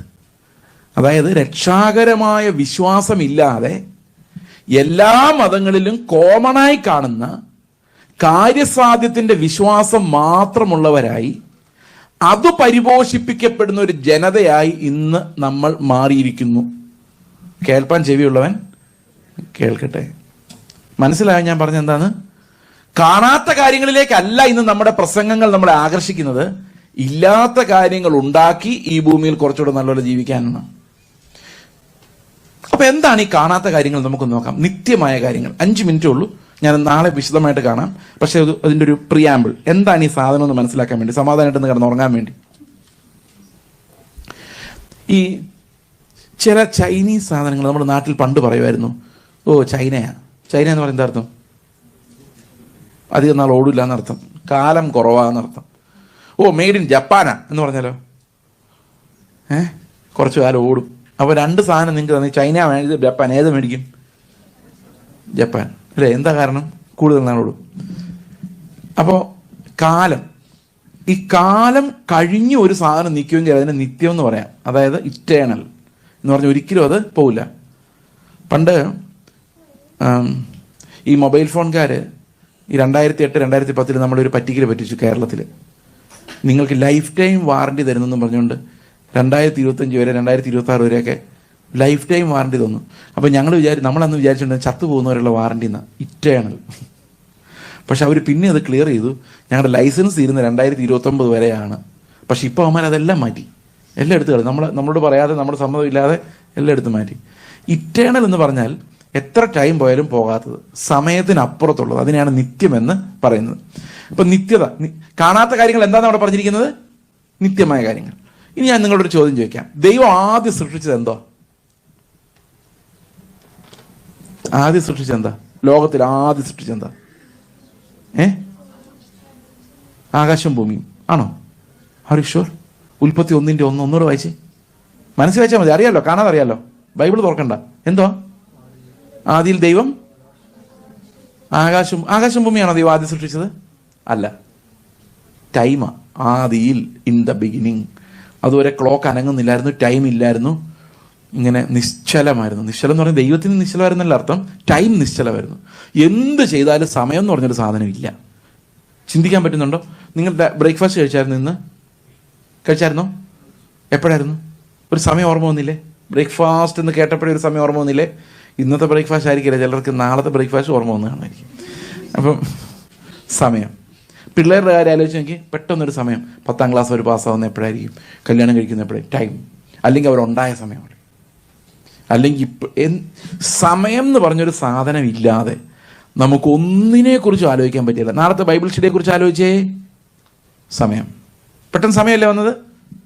അപ്പം ദൈവം ആദിയിൽ, in the beginning, time started. അതിനകത്താണ് ആകാശവും ഭൂമിയും നമ്മളും എല്ലാം ഉണ്ടായത്. അപ്പം ഈ പ്രപഞ്ചം ഇങ്ങനെ നിലനിൽക്കുന്നിടത്തോളം കാലം നമുക്ക് സമയത്തിന് വെളിയിൽ എന്താ നടക്കുന്നതെന്ന് കാണാനോ മനസ്സിലാക്കാനോ ഈ കണ്ണുകൊണ്ടോ ബുദ്ധി കൊണ്ടോ കഴിയില്ല. കേട്ടോ? അപ്പോൾ സമയത്തിനപ്പുറത്തുള്ള നിത്യത, ഇറ്റേണിറ്റിയെ കുറിച്ച് മനസ്സിലാക്കാൻ ദൈവം നമുക്ക് തന്നിരിക്കുന്ന ആ ഒരു ഓർഗനാണ് നമ്മുടെ ഫെയ്ത്ത് എന്ന് പറയുന്നത്, വിശ്വാസം. കാണാത്ത നിത്യമായ കാര്യങ്ങളുടെ തെളിവുകൾ. അത് നമുക്ക് വേറെ ഒരു വഴിയിലും അത് ലഭിക്കില്ല. അത് ലഭിക്കുന്നത് ഈ വിശ്വാസത്തിലൂടെയാണ്. എന്താണ് സമയത്തിന് മുമ്പിൽ നടക്കുന്ന ആ വിശ്വാസത്തിന്റെ വിഷയമായ, രക്ഷയുടെ വിഷയമായ കാര്യം? നമുക്കത് മാത്രം കണ്ടിട്ട് ഒറ്റ വാക്യം വായിച്ചിട്ട് നമുക്ക് അവസാനിപ്പിക്കാം. ബാക്കി നാളെ. 2 തിമോത്തിയോസ് 1-ാം അധ്യായത്തിന്റെ 9-ാം വാക്യം. 2 Timothy chapter 1 verse 9. അവൻ നമ്മെ രക്ഷിക്കുകയും വിശുദ്ധ വിളി കൊണ്ട് നമ്മെ വിളിക്കുകയും ചെയ്തത് നമ്മുടെ പ്രവൃത്തികൾ നിമിത്തമല്ല, സകല കാലത്തിന് മുൻപ്. ഈ ഇംഗ്ലീഷ് വേർഷൻ നോക്കണ്ട, ആ വാക്ക് പഴയൊരു വാക്ക്, കോസ്മോസ് എന്നുള്ള വാക്കാണ് ഇങ്ങനെ ട്രാൻസ്ലേറ്റ് ചെയ്തിരിക്കുന്നത്. പ്രപഞ്ചം ഉണ്ടാകുന്നതിനുള്ള അർത്ഥത്തിലാണ്. വേറൊരു വേർഷൻ വായിച്ചേ, ഇംഗ്ലീഷ്.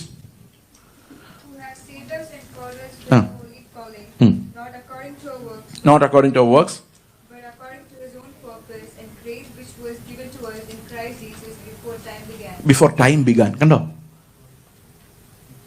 എന്താ പറഞ്ഞിരിക്കുന്നത് അവിടെ? സമയം തുടങ്ങുന്നതിന് മുമ്പ്, ആദിയിൽ എന്ന് പറയുന്നതിന് മുമ്പ്. മലയാളത്തിൽ ഇരിക്കുന്നത് ബിഫോർ സീസൺസ് ബിഗാൻ, കാലങ്ങൾ തുടങ്ങുന്നതിന് മുമ്പ്. അത് ടൈം, തമിഴിലെല്ലാം അങ്ങനെ, എല്ലാ ഭാഷയിലും അങ്ങനെ തന്നെ എഴുതിയിരിക്കുന്നത്. ബിഫോർ ടൈം ബിഗാൻ ദൈവം ഒരു പണി ചെയ്തു. എന്താ ചെയ്തെന്നറിയോ? അവൻ നമ്മെ രക്ഷിക്കുകയും വിശുദ്ധ വിളി കൊണ്ട് നമ്മളെ വിളിക്കുകയും ചെയ്തത് നമ്മുടെ പ്രവൃത്തികൾ നിമിത്തമല്ല, സകല കാലത്തിന് മുൻപേ ക്രിസ്തു യേശുവിൽ നമുക്ക് നൽകിയിരുന്നതാണ്. അപ്പം ഇത് ഇങ്ങനെയാണത്. ടൈം ഇവിടെ ഉണ്ടാകുന്നു, അതിനു മുമ്പ് ദൈവം എന്ത് ചെയ്യുന്നു? ഈ ബൈബിളിനകത്ത് ഇത് ഇന്ത്യൻ റുപ്പി കുറെ നാളായി കാണുമല്ലോ കണ്ടിട്ട്. ഇത് ഞാൻ കേരളത്തിൽ എവിടെയോ ഏതോ ചർച്ചിൽ പഠിപ്പിക്കാൻ നേരത്ത്, ഈ കാര്യം പറയാൻ നേരത്ത് ഈ ബൈബിളിനകത്ത് വെച്ചതാണ്. അത് പ്ലെയിനെ കയറി കുവൈറ്റിൽ പോയി, കുവൈറ്റിൽ നിന്ന് പ്ലെയിനെ കയറി അബുദാബിയിൽ വന്നു. ഇനി ഇത് എവിടെയെല്ലാം പോകുന്നു അറിയാൻ മേല. ഈ 10 രൂപയായിട്ട് പോകില്ലായിരുന്നു. 10 രൂപയ്ക്ക് ഇതിന് ഇങ്ങോട്ട് വരേണ്ട കാര്യമേ ഇല്ല, അല്ലേ? ഉണ്ടോ? പക്ഷെ ബൈബിളിന് വരേണ്ട കാര്യം ഉണ്ടായിരുന്നു. ഇപ്പൊ ബൈബിള് വന്ന വഴി എല്ലാവരും വന്നു, ഈ 10 രൂപ വന്നു. അതുപോലെ സകല കാലത്തിനും സമയത്തിനും മുമ്പ് അവൻ ഈ ലൈനിലെ ടൈം ലൈൻ ഉണ്ടാക്കി തരാം, സമയം ഉണ്ടാക്കി തരാം ദൈവം. ഈ വര ഇവിടെ തുടക്കം, ഇവിടെ അവസാനം ഞാനാ വരച്ചേക്കുന്നേ. അപ്പൊ ഞാൻ നോക്കുമ്പോൾ ഇതിന്റെ തുടക്കം ഇവിടെ കാണാവുന്ന പോലെ ഇതിന്റെ എൻഡും കാണാം. അതുപോലെ ദൈവം വരച്ച സമയം ആയതുകൊണ്ട് ദൈവത്തിന് സമയത്തിന്റെ തുടക്കത്തിൽ ആദം പാപം ചെയ്യുന്നതും കാണാം, ഇപ്പൊ യേശുക്രിസ്തു ക്രൂശിൽ മരിക്കുന്നതും കാണാം, ഞാൻ നിങ്ങളോട് സംസാരിച്ചുകൊണ്ടിരിക്കുന്നതിൽ ഒറ്റ നോട്ടത്തിൽ കാണാം. കാരണം അവൻ സർവ്വജ്ഞാനിയും സമയത്തിനും കാലത്തിനും അതീതനുമാണ്. മനസ്സിലാവുന്നുണ്ട് ഞാൻ പറയുന്നത്? അപ്പൊ അവൻ അവസാനം എങ്ങനെ കാണാൻ പറ്റും? ആദിയിൽ എന്ന പോലെ തന്നെ, ഇപ്പോൾ എന്ന പോലെ തന്നെ കാണാൻ പറ്റും. അങ്ങനെയല്ലേ ബൈബിൾ എഴുതിയിരിക്കുന്നത്? അപ്പോൾ ദൈവം എങ്ങനെയാണ് അവന്റെ തെരഞ്ഞെടുത്തവരെ എടുക്കുന്നതെന്നറിയോ? ഈ ടൈം ലൈനോട്ട് നോക്കിയിട്ട് ഇവിടെയുള്ള അവനിൽ വിശ്വസിക്കുന്ന എല്ലാവരെയും അവൻ സമയത്തിന് വെളിയിൽ ക്രിസ്തുവിലാക്കി. എന്നിട്ട് പറഞ്ഞു ആകാശവും ഭൂമി ഉണ്ടാകട്ടെ. ഇപ്പം നമ്മളെവിടെ ഉണ്ട്? നമ്മളെവിടെ ഉണ്ട്? പറ. ക്രിസ്തുവിലുണ്ട്. കണ്ടായിരുന്നോ നിങ്ങളാരെങ്കിലും? എഫേസ്യർ 1:4 അവന്റെ സന്നിധിയിൽ നാം വിശുദ്ധരും നിഷ്കളങ്കരുമാകേണ്ടതിന് അവൻ നമ്മെ ലോകസ്ഥാപനത്തിന് മുൻപേ അവനിൽ, ഇൻ ക്രൈസ്റ്റ് തെരഞ്ഞെടുത്തു. എന്നിട്ട് എന്ത് ചെയ്യുന്നറിയോ? കർത്താവിൽ നമ്മളെ തെരഞ്ഞെടുത്തുകൊണ്ട് നമ്മൾ എവിടെ ഉണ്ട്? കർത്താവിലുണ്ട്. അവൻ ക്രൂശിൽ പോയി മരിക്കുമ്പോൾ ഞാൻ എവിടെ ഉണ്ട്? ക്രൂശിലുണ്ട്. അപ്പൊ അവൻ മരിച്ചപ്പോൾ ആരാ മരിച്ചത്? അവൻ മരിച്ചപ്പോൾ ആരാ മരിച്ചത്? ഞാനാണോ മരിച്ചത്? ഞാനാ മരിച്ചത്. റോമാലേഖനം 6:6 നോക്കിക്കേ. ആ 8ന്റെ സൊല്യൂഷൻ 6 എഴുതിയിട്ടുണ്ട്. അത് എക്സ്പ്ലെയിൻ ചെയ്യുന്ന ഗ്രീക്കിലെ ശൈലി കാരണം നമുക്ക് മനസ്സിലാക്കാം. 6:6 നോക്കിക്കേ പെട്ടെന്ന്. നാം ഇനി പാപത്തിന് അടിമപ്പെടാതെ വണ്ണം. ഇപ്പൊ പാപത്തിന് നമ്മൾ അടിമപ്പെടുത്തിക്കൊണ്ടിരുന്നൊരു ശരീരം ഉണ്ടായിരുന്നു. നാം ഇനി പാപത്തിന് അടിമപ്പെടാതെ വണ്ണം പാപശരീരത്തിന്, ദ ബോഡി ഓഫ് സിൻ, നീക്കം വരേണ്ടതിന് നമ്മുടെ പഴയ മനുഷ്യൻ അവനോടുകൂടെ ക്രൂശിക്കപ്പെട്ടു എന്ന് നാം അറിയുന്നു. അപ്പൊ യേശു ക്രൂശിക്കപ്പെട്ടപ്പോൾ ആര് ക്രൂശിക്കപ്പെട്ടു? ഞാൻ മരിച്ചു. എത്ര പേരുണ്ട് ഇവിടെ യേശുവിലൂടെ മരിച്ചവരെ? തീർക്കാൻ പോവാ. മരിച്ചു ഉറപ്പാണോ? ഉറപ്പാണോ? അവന്റെ മരണത്തിന്റെ സദൃശത്തോടെ നിങ്ങൾ ഏകീഭവിച്ച് നിങ്ങൾ പുനരുത്ഥാനം ചെയ്യും. മരിച്ചാണോന്ന് എങ്ങനെ അറിയാം? യേശു ക്രൂശിൽ കിടന്നപ്പോൾ മരിച്ചാണോന്ന് എങ്ങനെ അറിഞ്ഞെന്നറിയോ? എങ്ങനെ അറിഞ്ഞ? ഒരു കുന്തം എടുത്ത് കുത്തി നോക്കി, രക്തവും വെള്ളവും ഒഴുകി മരിച്ചു എന്ന് മനസ്സിലായി. അവന്റെ കൂടെ നമ്മളും മരിച്ചു എന്ന് എങ്ങനെ അറിയാം? ഇടയ്ക്കിടയ്ക്ക് ആളുകൾ കുത്തി നോക്കും. മരിച്ചെങ്കിൽ നമുക്കൊരു പ്രശ്നവുമില്ല. മരിച്ച ആൾക്ക് പരാതികളില്ല സഹോദരങ്ങളെ. ആ ചർച്ച ചെന്നിട്ട് എന്നെ അവർ ബഹുമാനിച്ചില്ല. മരിച്ചവൻ എന്നെ ബഹുമാനിക്കാനാ? Gone. When you believe the unseen, നടുക്കത്തെ ക്രൂശിൽ യേശു, അപ്പുറത്തെ ക്രൂശിൽ ഒരു കള്ളൻ, ഇപ്പുറത്തെ ക്രൂശിൽ ഒരു കള്ളൻ. ഇത് കാണാവുന്നത്. കാണാത്ത എന്താണെന്നറിയോ? ഈ നടുക്കത്തെ ക്രൂശിൽ മരിച്ച 10,000-കണക്കിന് ലക്ഷക്കണക്കിന് കള്ളന്മാരിൽ ഞാനും ഉണ്ടായിരുന്നു. I died on that cross. 2 കൊരിന്ത്യർ ലേഖനം 5:14. ഞാൻ ബൈബിളൊക്കെ മടക്കി. എനിക്കിത് പറഞ്ഞ നിർത്താൻ പറ്റാത്തൊരു അസുഖമുണ്ട് ഇപ്പം. 2 കൊരിന്ത്യർ ലേഖനം 5:14 വായിച്ചു. ക്രിസ്തുവിന്റെ സ്നേഹം ഞങ്ങളെ നിർബന്ധിക്കുന്നു, എല്ലാവർക്കും വേണ്ടി ഒരുവൻ മരിച്ചിരിക്കെ എല്ലാവരും മരിച്ചു എന്നു. അതാ മരിച്ച കാര്യം ഇപ്പൊ നമ്മൾ പറയുന്നുള്ളൂ, ജീവിക്കുന്ന കാര്യം നാളെ പറയാം. കൊളോസ്യർ 2:20 പറയുന്നു, നാം ക്രിസ്തുവിൽ ഈ ലോകത്തിന്റെ ആദ്യപാഠങ്ങൾ സംബന്ധിച്ച് മരിച്ചു. റോമാലേഖനം 7:4 പറയുന്നു, ന്യായപ്രമാണ സംബന്ധമായി അവൻ മരിച്ചപ്പോൾ നമ്മൾ മരിച്ചു. We died in Christ. അവനിൽ നമ്മൾ മരിച്ചു. ഇനി വീട്ടോട്ട് പോകുമ്പോൾ മരിച്ചവരായിട്ടാണ് പോകുന്നത്. ജീവിക്കുന്ന കർത്താവാ അല്ലേ? ജീവിക്കുന്ന കർത്താവ്. എന്ത് പ്രൊവക്കേഷനാണ്? ഞാൻ മരിച്ചു കഴിഞ്ഞാൽ പിന്നെ എന്തായാലും കുഴപ്പമില്ല. ഇന്നേ അവരുടെ ശവം എഴുന്നേറ്റ് പറഞ്ഞിട്ടുണ്ടോ? എന്നെ ബഹുമാനിക്കുന്ന പോരാ, പടക്കം പൊട്ടിക്കുന്ന ഇത്ര ഉറക്കം പോരാ. നാട്ടിലൊക്കെ, തമിഴ്നാട്ടിലൊക്കെ അങ്ങനെയാണ്, പടക്കം പെട്ടപ്പെട്ടാന്ന് പൊട്ടുകാട് മരിച്ച. ആരും പറഞ്ഞിട്ടുണ്ട് ഇത്ര ബാൻഡ് മേളം പോരാ, 2 പേരുടെ സാക്ഷ്യം പറയട്ടെ പറഞ്ഞിട്ടുണ്ടോ ആരെങ്കിലും? ആരും പറയില്ല. മരിച്ചവന് നോ കംപ്ലൈൻസ്. ലോകത്തെക്കുറിച്ചും പരാതിയില്ല.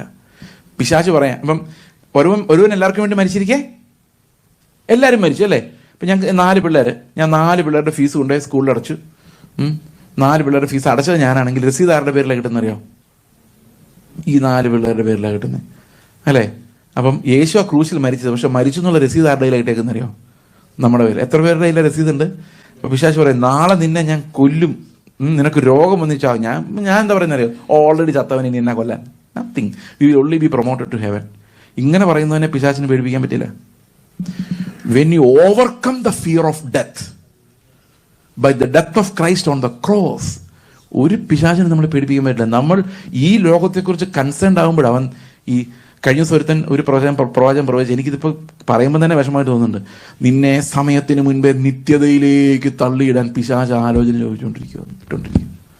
മരിക്കുന്ന കാര്യം പറയുന്ന ചില ആൾക്കാർ പ്രാർത്ഥിക്കുന്നേക്കാം, കർത്താവേ കഴിഞ്ഞ ആഴ്ചവട്ടക്കാൽ അനേകർ സ്വർഗത്തിലേക്ക് പോയപ്പോൾ എന്നെ മാത്രം ഇവിടെ ഇട്ടതിനായിട്ട് സ്തോത്രം.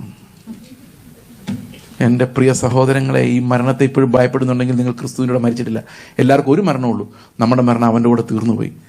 എത്ര പേർക്ക് സന്തോഷമുണ്ട്? സന്തോഷം വരുന്നില്ല ഇങ്ങനെയെന്ന് പറഞ്ഞിട്ട്. ഇനി മരിക്കണ്ട, നമ്മുടെ മരണം തീർന്നു പോയി. അപ്പോൾ പാപജഡത്തിന് കർത്താവ് നീക്കം വരുത്തി. ഭയങ്കര വേദനയായിരുന്നു, അത് കർത്താവ് അനുഭവിച്ചു. എനിക്ക് പകരം അവൻ മരിച്ചു, അതുകൊണ്ട് ഞാൻ മരിച്ചു. നിത്യമായ കാര്യമാണ്. എത്ര പേർക്ക് വിശ്വാസമുണ്ട്? ഇതാണ് കാണാത്ത കാര്യത്തിന്റെ തെളിവ്. ആൾക്കാരെന്നെ തോണ്ടുമ്പം എനിക്ക് തെളിവ് കിട്ടും, ഞാൻ മരിച്ചതാ. നമുക്കൊരു നിമിഷം പ്രാർത്ഥിക്കാം. ഞങ്ങളുടെ സ്വർഗ്ഗസ്ഥ പിതാവേ, അങ്ങയുടെ മരണത്തിന്റെ കൂട്ടായ്മയും അങ്ങയുടെ പുനരുത്ഥാനത്തിന്റെ കൂട്ടായ്മയും അനുഭവിച്ച് യേശു പ്രാപിച്ച അതേ പുനരുത്ഥാനം പ്രാപിക്കാൻ തക്കവണ്ണം വിശ്വാസത്തിലുള്ള ക്രിസ്തുവിന്റെ നീതിയിലേക്ക് ദൈവമേ ഞങ്ങളിവിടെ നടത്തണമേ. ഞങ്ങൾക്കിത് വെളിപ്പാടായി നൽകണമേ. ഞങ്ങൾ കേൾവിയാലല്ല കർത്താവേ, ഓർമ്മയാലല്ല, ബുദ്ധിയാലല്ല, ആത്മാവിന്റെ വെളിപ്പെടുത്തുകളായി ഞങ്ങൾക്ക് നൽകണം. നന്ദിയോടെ സ്തോത്രം. കർത്താവായ യേശു ക്രിസ്തുവിന്റെ നാമത്തിൽ തന്നെ.